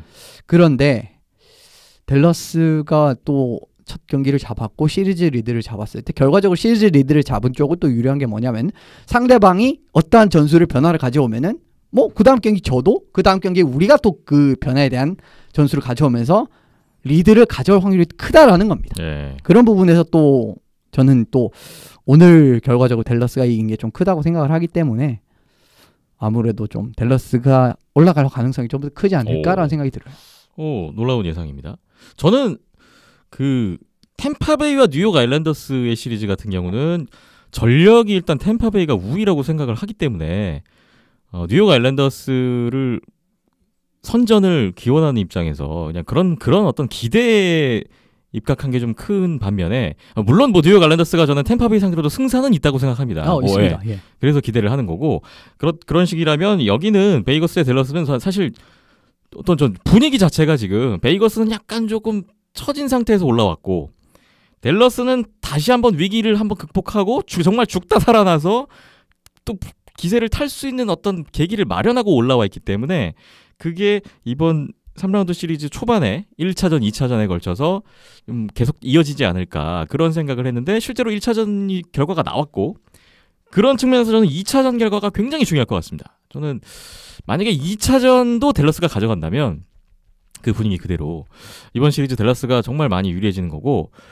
베이거스로서는 2차전을 필히 잡아야 이번 시리즈를 다시 뒤집을 수 있는 정말 중요한 2차전이 되지 않을까 베이거스 입장에서는. 그래서 저는 2차전 결과를 굉장히 좀 주목하고 있는 상황이고 저는 댈러스가 조금 더 저도 우세를 점치고 있는 가운데 가장 큰 위험 요소는 후도빈 선수가 몸 컨디션을 끝까지 잘 유지해야 된다. 비숍이 너무 실망스러운 모습을 한번 보여줘서 근데 이 베이거스전은 네. 저는 비숍 나와도 괜찮다고 봅니다. 어떤 측면에서요? 댐코 선수 나왔던 그런 느낌이 될 것 같아요. 예. 베이거스 상대성으로 봤을 때는 뭐 그렇게 나쁘지는 않을 것 같아요. 콜로라도는 그냥 와당탕 무너지지는 않을 것 같아요. 예. 근데 지금 일단 3라운드 스케줄은 다 계속 하루 쉬고 하루 경기, 하루 쉬고 하루 경기 이렇게 돼 있잖아요. 그러면 글쎄요, 두 번째 골리가 나올 가능성은 희박하죠, 사실. 그러니까 뭐 예. 완전히 뭐 크게 무너지지 않는 주전 골리가 무너지지 않는 이상. 예. 어쨌든 저는 후도빈 선수가 지금까지 잘해왔던 것처럼 끝까지 좋은 어떤 건강한 상태를 유지해야 되지 않을까 그런 생각을 하면서 이번 시리즈를 좀 봐야 될 것 같습니다. 자, 네 팀 중에 과연 스테니컵 파이널에 올라갈 팀은 누가 될 것인지 저희가 다음 녹음 때 한번 확인을 해볼 텐데 여러분도 기대 많이 해주시고요. 재밌는 승부, 또 7차전까지 가는 명승부를 한번 기다려보겠습니다. NHL 플레이오프 2라운드 리뷰 그리고 3라운드 컨퍼런스 파이널 프리뷰까지 이렇게 마무리를 하겠습니다. 비하인드넷 242회 잠시만 쉬었다가 다음 소식 들어가 볼게요.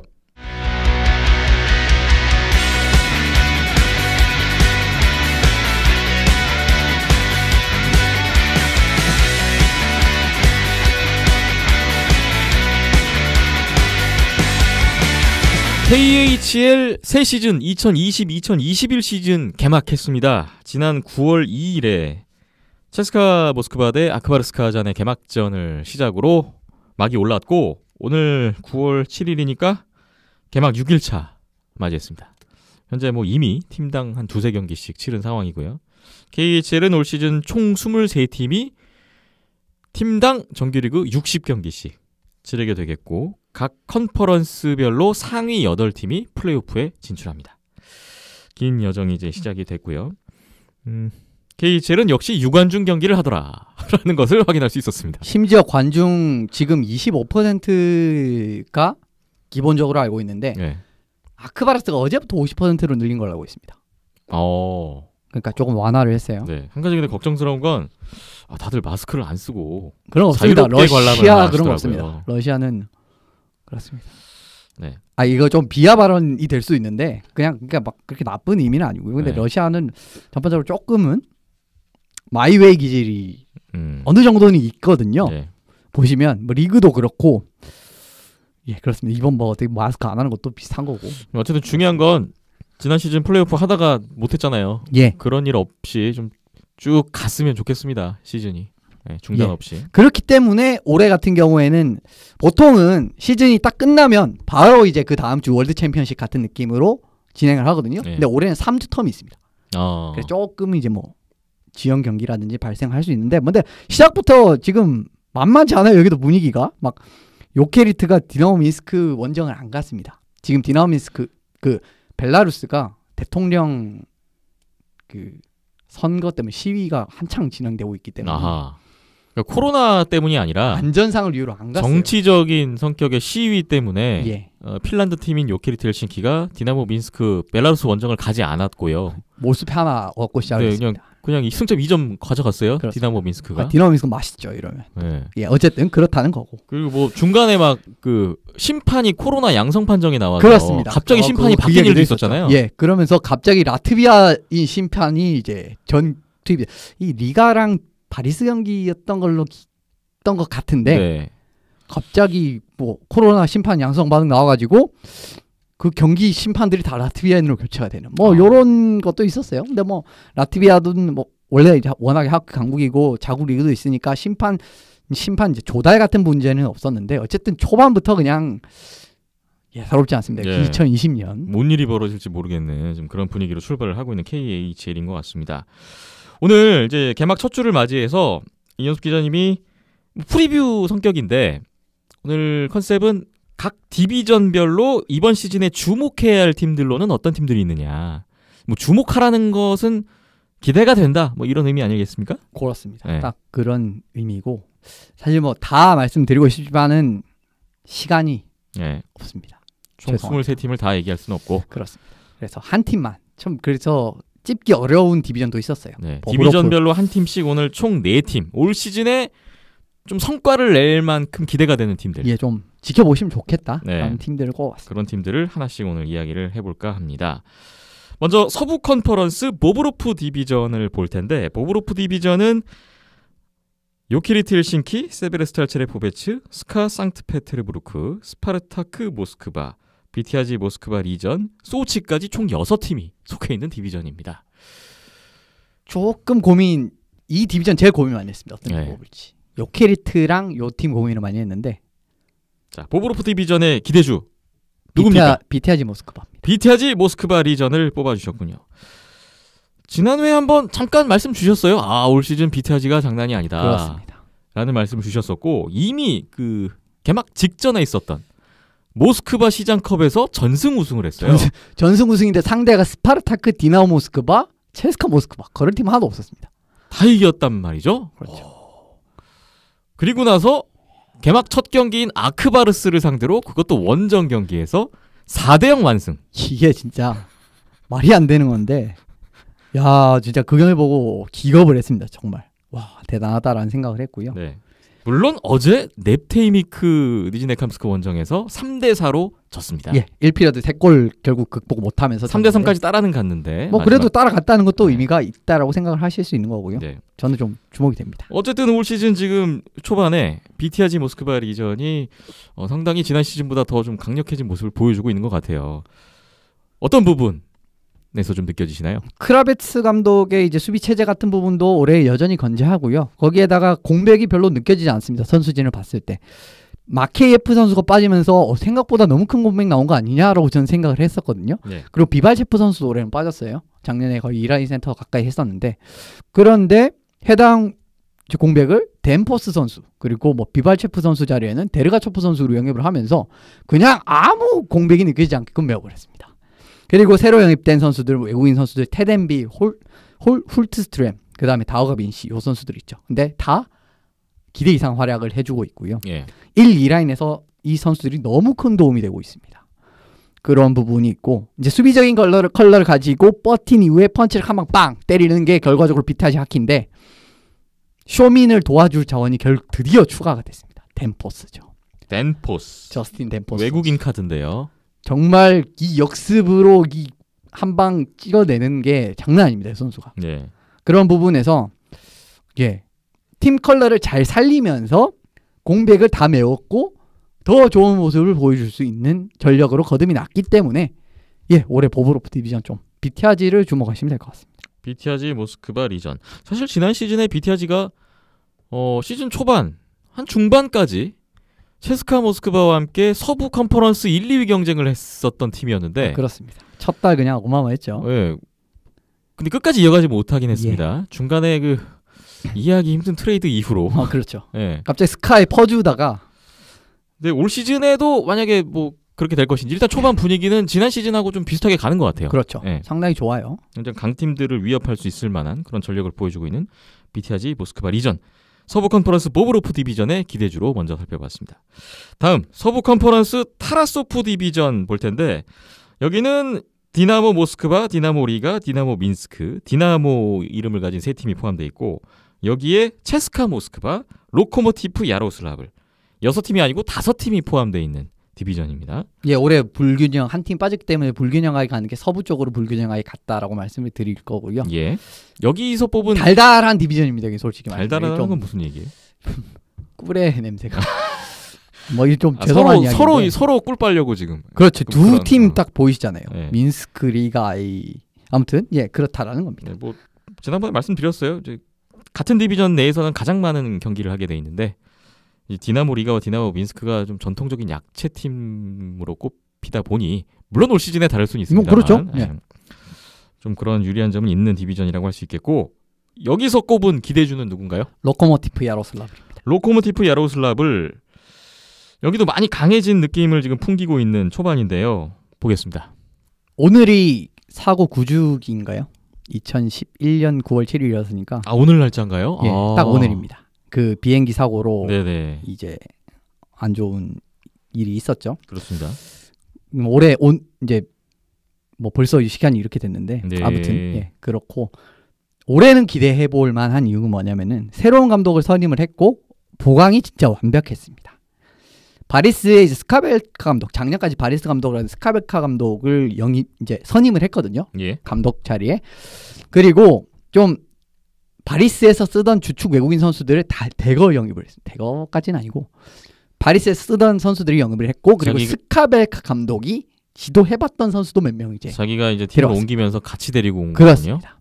예. 이미 사실 로코모티프가 전력 자체가 그렇게 나쁘지는 않았어요. 왜냐하면은 페예르비, 란데르, 트카초프 선수 이적한 뒤에 엄청 잘하고 있었고 라피코프 선수 좀 젊은 수비 자원으로 괜찮은 선수고 거기에다가 올해 코르시코프, 안드레 페테르손 선수도 옛날에 스카벨카 감독의 지도를 받았던 선수입니다. 예. 그다음에 마르첸코, 오타마 이런 선수가 가세를 해버리니까 일거에 진짜 서부팀 어느 팀이랑 붙어도 할만한 톱6가 완성이 돼버렸어요. 그러니까 1, 2라인이 다 해볼 만한 상대로 나오고 예, 첫 경기부터 어마어마한 경기력을 펼쳤죠. 스파르타크에게 개막 첫 경기 7대2 완승. 그렇습니다. 야, 7골. 그 수비의 대명사인 스파르타크를 상대로 7골을 넣었습니다. 예. 그리고 두 번째 경기 아무르 하바롭스크에게 2대0 또 완봉승. 그렇죠. 완봉승을 거뒀죠. 게다가 지금 주전골리 파스칼 선수 데려왔어요. 그러니까 바리스의 주전골이었던 파스칼 선수도 에디 이적을 파스칼 해왔는데 예. 그런데 부상으로 못 나왔습니다. 첫 두 경기. 그럼에도 불구하고 다 이겼어요. 예. 그리고 진짜 그날 드나록스 감독 표정이 스파르타크 그 라커룸 들어가기 드나록스 싫을 것 감독. 같은 느낌이었습니다. 예. 아무튼 저는 올해 로코모티프가 상당히 괜찮은 팀이 될 거라고 생각을 하고요. 개막 2연승을 달리고 있는 로코모티프인데 다음 일정을 보니까 같은 디비전에 디나모 모스크바전이 있고요. 스카 상트페테르부르크전이 있습니다. 요 두 경기 하는 걸 일단 보면 진정한 모습이 나오겠죠. 로코모티프 야로슬라브이 오늘 이번 시즌 어느 정도인가, 어느 정도 기대치를 선정할 수 있겠는가 좀 판단이 되지 않을까도 싶습니다. 2승을 해도 이상하진 않아요. 네. 자, 타라소프 디비전 로코모티프 야로슬라브를 이번 시즌 주목해 보시면 좋을 것 같습니다. 다음 동부 컨퍼런스 체르니쇼프 디비전입니다. 이 디비전에는 아무르 하바롭스크, 바리스 누르술탄, 쿤룬 레드스타 베이징, 아반가르트 옴스크, 살라바트 율라예프 우파, 시비리 노보시비르스크 리전 이렇게 6팀이 포함되어 있는 디비전입니다. 좋은 팀들이 많은 디비전이에요. 예, 뭐 항상 동부는 보면은 재밌습니다. 네. 좋은 팀이 참 많고요. 여기서 꼽은 주목해야 할 팀은 어딘가요? 아반가르트 옴스크입니다. 아반가르트 옴스크를 꼽아주셨는데 뭐 특별한 이유가 있을까요? 큰 폭으로 변화를 선택했는데 여전히 전력면에선 어떻게 보면 동부 톱이라고 봐도 거의 무방한 수준이에요. 예, 그 정도로 좋다라고 그냥 그 좋은 전력 그대로 유지가 됐다라고 생각을 하고요. 팀이 많이 바뀌었는데도 여전히 강하다. 예. 일단 기본적으로 지난 시즌에 외국인 자원이 많이 부진했는데 포스트 시즌에서 특히 다 갈아치웠습니다. 한 명 빼고 포카 선수 빼고 다 갈아치웠습니다. 빌레포카, 핀란드. 예, 요 선수 빼고 다 갈아치웠고 그래서 좀 그렇기 때문에 어떻게 될까 약간은 좀 고민했는데 오히려 더 괜찮은 팀이 됐어요. 카스키 선수 그리고 샤립자노프 선수 또 데려왔고요. 네테이미크에서 카블루코프, 호울라초프, 나이트, 톨친스키, 세카치 새롭게 이제 영입한 선수들이 1, 3라인에 그냥 쭉 포진이 돼 있습니다. 예. 그런데 그 전에 있던 자원들도 있죠. 세면노프, 제르노프, 슈마코프, 스타스 이런 선수들 다 있어요. 그냥 기존의 아방가르트를 이끌었던 그 중심 선수들이 예. 이미 있고 뭐 수비진에는 추디노프도 있죠. 그다음에 예멜린도 있죠. 포카도 있죠. 카스키 들어왔죠. 뭐 그냥 다 좋습니다. 그렇기 때문에 아주 두터운 팀이고 진짜 아주 두터운 팀이 됐고요. 지난 시즌 부상운이 진짜 지독하게 없었거든요. 이 팀이. 그리고 한 명 더 뭐 어쨌든 보이노프 선수가 빠지긴 했는데 예. 어쨌든 괜찮은 선수 들어왔으니까 괜찮고 올해는 그 정도로 부상 운이 저는 있을 거라고 생각하지 않아요. 지난 시즌에 뭐 계속 이어지는 부상 선수들 속출 때문에 시즌 내내 정상적인 어떤 스쿼드를 꾸리기가 너무나 어려웠던 그렇습니다. 아방가르트였죠. 시즌 전부터 사실 제르노프 선수 거의 뭐 3개월 이탈하고 뭐 이러니까 제대로 안 돌아갔단 말입니다. 예. 어쨌든 그런 부분 좀 부상 운이 없는 게 올해는 좀 풀릴 거라고 생각하기 때문에 좀 깊이를 또 보여준다면 좋을 것 같고, 그리고 코발추크 선수가 동부 한 팀이랑 지금 이야기가 되고 있다라는 이야기 있어요. 근데 이게 아방가르트일 가능성이 크다라는 또 이야기 있어요. 여기 코발추크 온다? 끝나는 겁니다. 그냥 진짜 끝나는 겁니다. 예, 동부는 그냥 간다라는 겁니다. 코발추크 선수까지 아방가르트에 합류할 지금 가능성이 냄새가 있다라는 풍기고 거죠. 있어요. 예, 뭐 이거는 사실 아직까지 확정 아닌데 코발추크 선수도 NHL에 남고 싶은 게 있기 때문에. 근데 예전부터 이제 동부 아방가르트가 코발추크 계속 데려오고 싶어 했었거든요. 예, 그렇다는 겁니다. 아방가르트 홈스크가 개막해서 홈 2경기 11위전 1대0 승리, 디나모 모스크바전 2대1 승리, 2경기 모두 한 골차. 일단 2승, 승점 4점 챙기고 있습니다. 좋은 출발을 하고 있는데 아방가르트 홈스크를 체르니쇼프 디비전에서 한번 주목해 보시면 재밌을 것 같군요. 마지막으로 동부 컨퍼런스 하르라모프 디비전 보겠습니다. 여기는 압토모빌리스트 예카테린부르크, 아크바르스 카잔, 메탈루르크 마그니토고르스크, 넵테이미크 니즈네캄스크, 토르페도 니지니 노브고로드 리전, 트락토르 첼야빈스크까지 굉장히 그 이름이 긴 6팀이 모두 모여있는. 아 그러네요. 올해 토르페도가 넘어와서 네. 또 더 길어졌습니다. 네. 아무튼 여기에서는 과연 누구를 꼽으셨을까요? 메탈루르크 마그니토고르스크. 메탈루르크 마그니토고르스크. 자, 여기 좋은 출발을 하고 있어요. 쿤룬 레드스타전 2대1 승리로 첫 경기 잡았고, 소치전 6대0 완승. 아주 기세를 타고 있는 메탈루르크입니다. 그냥 스카입니다, 이 팀. 옛날 스카. 한 2년 전 스카라고 보시면 됩니다. 네. 너무 냄새가 많이 나요. 보로베프 감독이 그냥 작정하고 이제 자기가 지도했던 선수들 데려왔습니다. 전 스카 감독이었던 보로베프 감독이 현 메탈루르크 감독인데요. 예. 그때 지도했던 선수 다 데려왔습니다. 네. 프로올킨, 플로트니코프, 카르포프, 쇼민, 잼초노크 다 그때 있었던 선수들이거든요. 근데 이번에 다 들어온 선수들이고요. 추가로 타일러 백 선수, 아방가르티스트였던 타일러 백 선수랑 그 다음에 북미에서 돌아온 치비소프 선수, 그 다음에 아드미랄이었죠. 아드미랄의 주전골이었던 올키노라 선수까지 들어왔습니다. 예. 그러면서 이제 코셰치킨 백업이 들어왔다라는 거. 이런 부분도 굉장히 이제 좋은 부분이라고 할 수가 있고요. 다만 문제가 있다면은 톱4 이제 수비진이 다른 이제 뭐 어떻게 보면 동부 이제 깊이가 센 팀이라든지 아니면 서부의 강팀이랑 비교했을 때 솔직히 경쟁력이 그렇게 있지 않습니다. 예. 이런 부분에서 약점이 있기 때문에 좀 공격에서 좀 할 일이 많습니다. 근데 뭐 원래 있던 자원도 뭐 모자킨 선수도 있고요. 그다음 네스트라실, 그다음에 뭐 이런 선수들이 많기 때문에 특히 네스트라실 선수랑 카르포프 선수 요 두 선수를 또 많이 주목을 해보시면 좋을 것 같습니다. 이 두 선수를 정말 활발하게 이제 캐널트 킬링이라든지 많이 기용을 했거든요. 보로베프 감독이. 그런 이제 경향이 계속 이어질 거라고 생각을 하고, 프로올킨 선수도 거의 뭐 디나모 모스크바 시파초프 수준으로 거의 붙박이로 기용을 하고 있습니다. 거의. 어제 이제 상대가 약체인 소치긴 했는데 프로르킨 선수가 안 나왔고 올키노우라 선수가 이제 선발골리로 나와서 그냥 6대0 쉽게 이겼다는 말이죠. 굉장히 그 탄탄한 전력. 옛날 그 좋았던 스카의 향기가 난다. 네. 이렇게 요약을 해주셨어요. 메탈루르크 마그니토고르스크가 지난 시즌 성적은 많이 아쉬웠을 것 같습니다. 근데 올 시즌에 다른 모습을 보여줄지 지켜보겠습니다.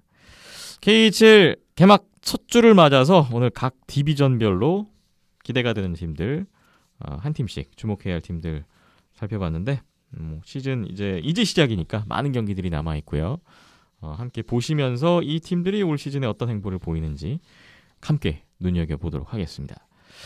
비하인드댓 242회 이제 마지막 소식만을 남겨두고 있는데 박힘찬 PD와 함께 국내 하키 소식 알아보겠습니다.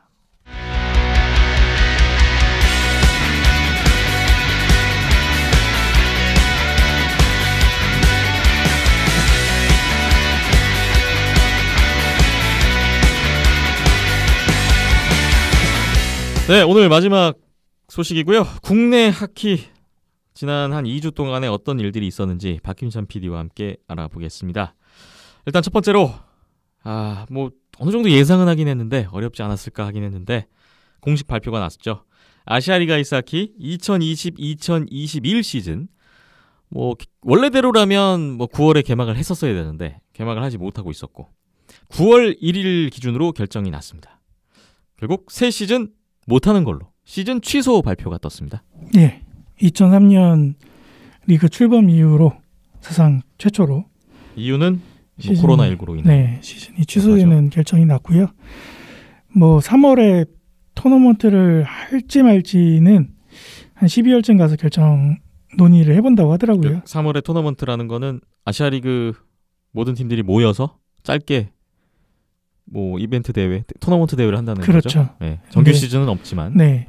근데 그것도 글쎄요, 좀 힘들지 않을까라는 생각이고요. 12월에 일단 논의를 한다고 합니다. 네. 일단은 취소. 정규 리그는 없는 걸로. 그러면 여기 참가 팀들은 이제 앞으로 어떻게 시즌을 보내야 하는가 예. 고민이 아닐 수 없습니다. 일단 일본 팀들은 이제 자국 재팬컵을 일정까지 발표를 했고, 예. 예. 요게 좀 더 확대되는 방향으로 가겠죠. 일단 12월 달까지 일정이 나와 있는데, 뭐 1, 2, 3월에도 정규 리그가 없으니까 더 확대되는 방향으로 갈 테고, 예. 뭐 우리나라도 뭐 계속 논의가 되고, 이제 좀 본격적으로 구체적인 내용들이 결정이 될 텐데, 알기로는 이번 주 중에 그 대표자 회의가 있는 걸로 알고 있습니다. 세 개 팀. 그래서 대면 킬러 웨일즈, 안양 한라, 하이원. 네. 그래서 거기에서 좀 더 구체적인 내용이 나올 것 같고요. 근데 지금 우리나라 상황이 뭐 링크장도 다 지금 폐쇄가 되고 그런 상황이다 보니까 네. 일단 선수들이 훈련을 하고 준비를 해야 뭐 대회를 치르든가 할 텐데 뭐 그런 것들이 좀 변수가 되지 않을까라는 생각이 드네요.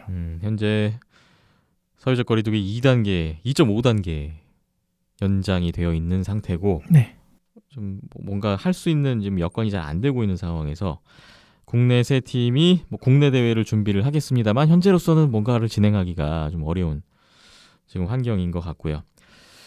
이번 아시아리그 아이스하키 많이 좀 아쉽네요. 뭐 이번 시즌 같은 경우에는 요코하마 그리치가 들어오면서 팀 수도 더 늘어났고, 그렇죠. 그래서 그런 면에서 저는 좀 기대가 됐던 시즌이었는데, 예, 저도 마찬가지로 좀 일본 팀들이 그렇게 좀 뭔가 활발한 움직임을 보여주면은 우리나라에도 자극이 될 수 있잖아요. 예. 그래서 어떻게 보면 우리나라도 뭔가 팀이 더 생길 수 있는 여건이나 아니면 그런 변수들이 생기지 않을까라는 기대가 있었는데 예.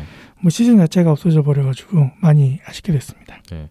저는 또 한 가지 걱정인 게 지금 뭐 NHL, KHL을 비롯해서 다른 나라들은 각 리그를 어려운 여건 속에서 어떻게든 지금 리그를 시작을 하고 있잖아요. 네. 진행을 하고 있는데 우리나라는 지금 아시아리그가 이렇게 돼버리면 이게 대표팀의 어떤 경기력, 경쟁력에서도 좀 문제가 생기지 않을까. 많이 문제가 되겠죠. 네. 예. 근데 그 부분도 참 걱정이에요. 뭐 어쩔 수 없는 것 같아요. 이게 뭐 링크장이 각 구단별로 소유를 해서 뭐 구단 마음대로 쓸 수 있는 그런 환경도 아니고 예. 다른 나라들처럼 뭐 구단 소속의 링크장이 있고 뭐 이런 게 아니잖아요. 그래서 그런 환경 속에서 어떻게든 꾸려나가야 되는 상황이다 보니까 예, 그런 경기력 하락은 어쩔 수 없이 따라올 수밖에 없는 것 같고요. 그거를 최대한 방지하려면 국내 대회를 어느 정도 규모를 갖추는 게 먼저겠죠. 최대한 좀 경기 수를 확보하고 네. 선수들이 몸 상태 컨디션을 유지할 수 있는 그쵸. 그런 좀 판을 좀 마련이 됐으면 좋겠습니다. 그렇죠. 세 팀밖에 없다고 뭐 경기 수 짧게 하고 이번 시즌 대충 때우지 뭐 이런 식으로 가면은 이제 점점 이제 세계와의 격차는 더 벌어지지 않겠습니까? 벌어질 수밖에 없고 대표팀 경기력은 물론이거니와 국내 하키 기반 자체가 흔들릴 수가 있기 때문에 어느 정도 규모나 그런 스케일을 갖춰 놔야 뭐 차츰차츰 밑으로 내려갈수록 그런 기반이 닦아져 가는 거니까 좀 중심을 잘 잡아줬으면 좋겠네요. 네.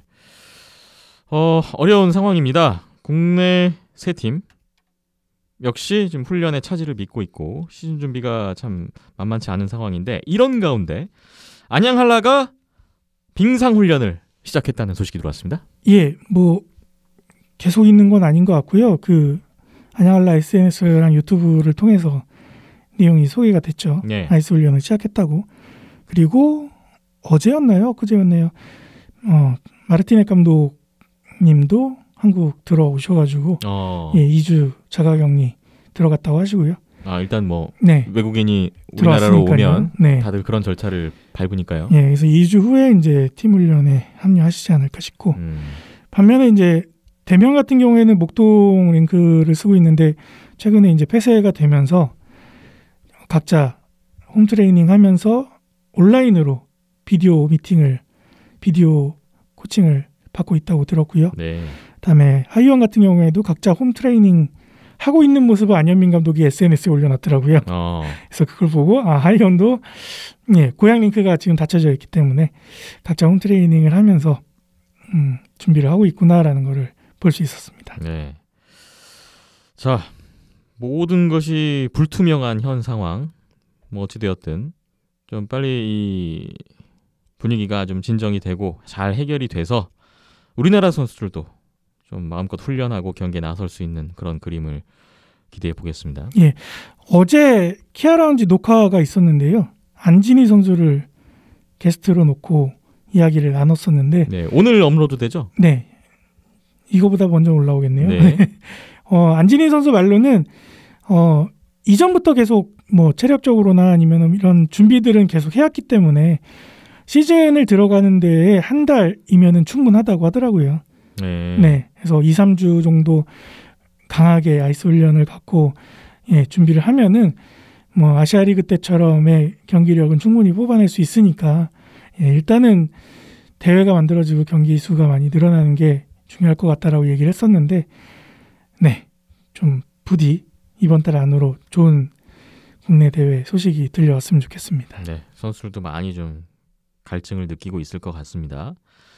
그리고 다음 소식을 보겠는데 아이스하키 지도자 라이센스 교육 이제 상황이다 보니 온라인으로 진행을 한다고요? 예, 지도자 라이센스가 뭐 A 등급, B 등급, C1, C2 뭐 이런 식으로 등급이 매겨져 있더라고요. 예. 그래서 원래 같았으면은 이제 한 장소에 모여서 수업 듣는 것처럼 라이센스 교육이 진행이 되는데 그래서 아침부터 저녁까지 1교시, 2교시, 3교시, 4교시 이렇게 각 분야별 강사 선생님이 오셔서 강의를 진행하는 이런 식으로 진행이 되는데 이번에는 이제 상황이다 보니까 온라인으로 비대면으로 진행이 됐고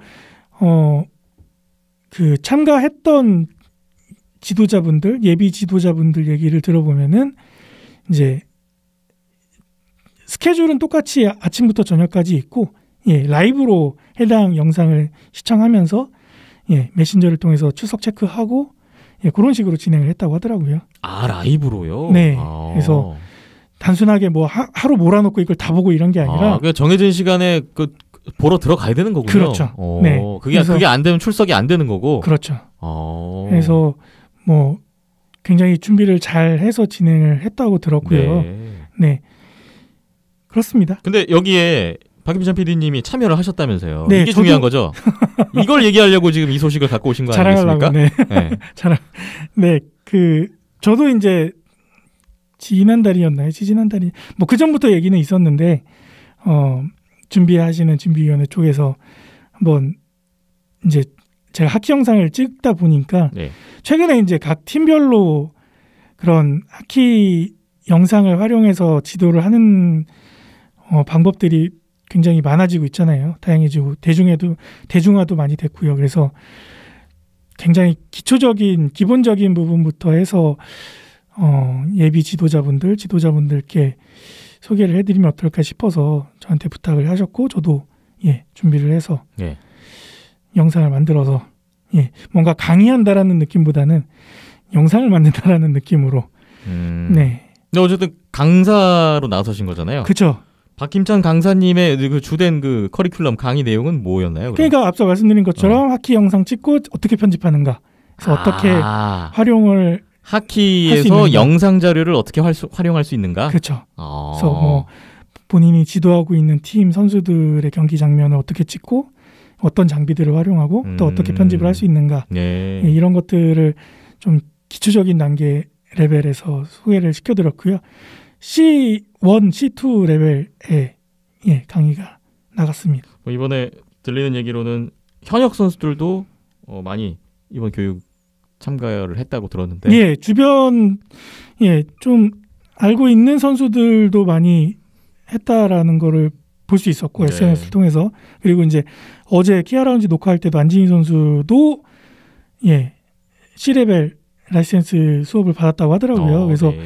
얘기를 들어본 즉슨 이게 지금 코로나 상황 때문에 시간들이 많이 있잖아요. 그러면서 선수들이 이 타이밍에 많이들 들어놓는 것 같다고 하더라고요. 그래서 네. 많은 현역 선수들도 이번에 라이센스 지도자 연수를 받았다라는 내용도 확인할 수 있었고요. 네, 그렇습니다. 그렇군요. 국내 소식 마지막 하나만 더 전달하겠습니다. 남자 국가대표팀의 샘킴 비디오 코치가 NHL 토론토 메이플 립스의 비디오 코치로 선임됐다는 소식이 있었습니다. 네, 저도 그 손상호 기자님 페이스북 한국에서도 NHL을 봅니다. 요 페이지를 통해서 소식을 접했고요. 네.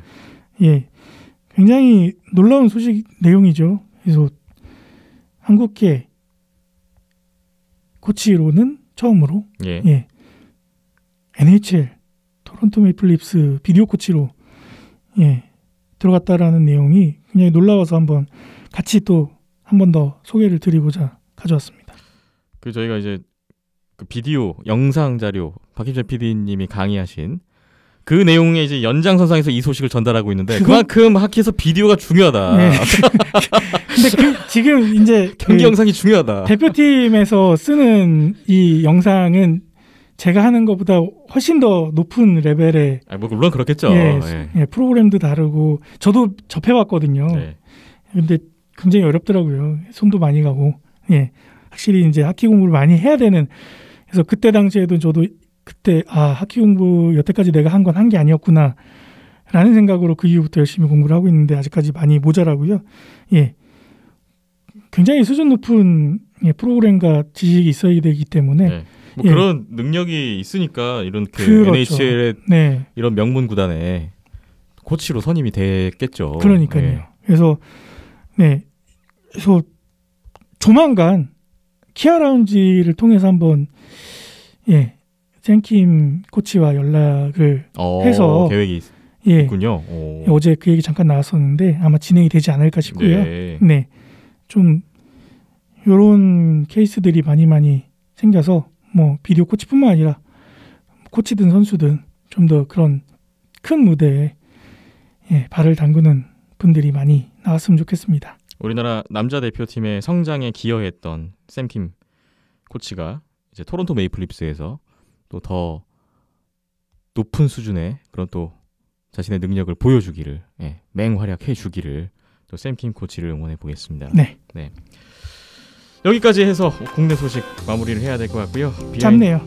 비하인드넷 242회 더 많은 국내 소식이 있어야 되는데 참 답답한 상황입니다. 지금 링크장이 다 닫혀 있고 그렇습니다. 마무리해야 될 것 같습니다. 네. 242회 이제 저희가 오늘 전달할 소식은 다 다뤘고요. 아마도 243회는 NHL 플레이오프 3라운드 종료 직후가 되지 않을까. 언제가 될지 모르겠습니다.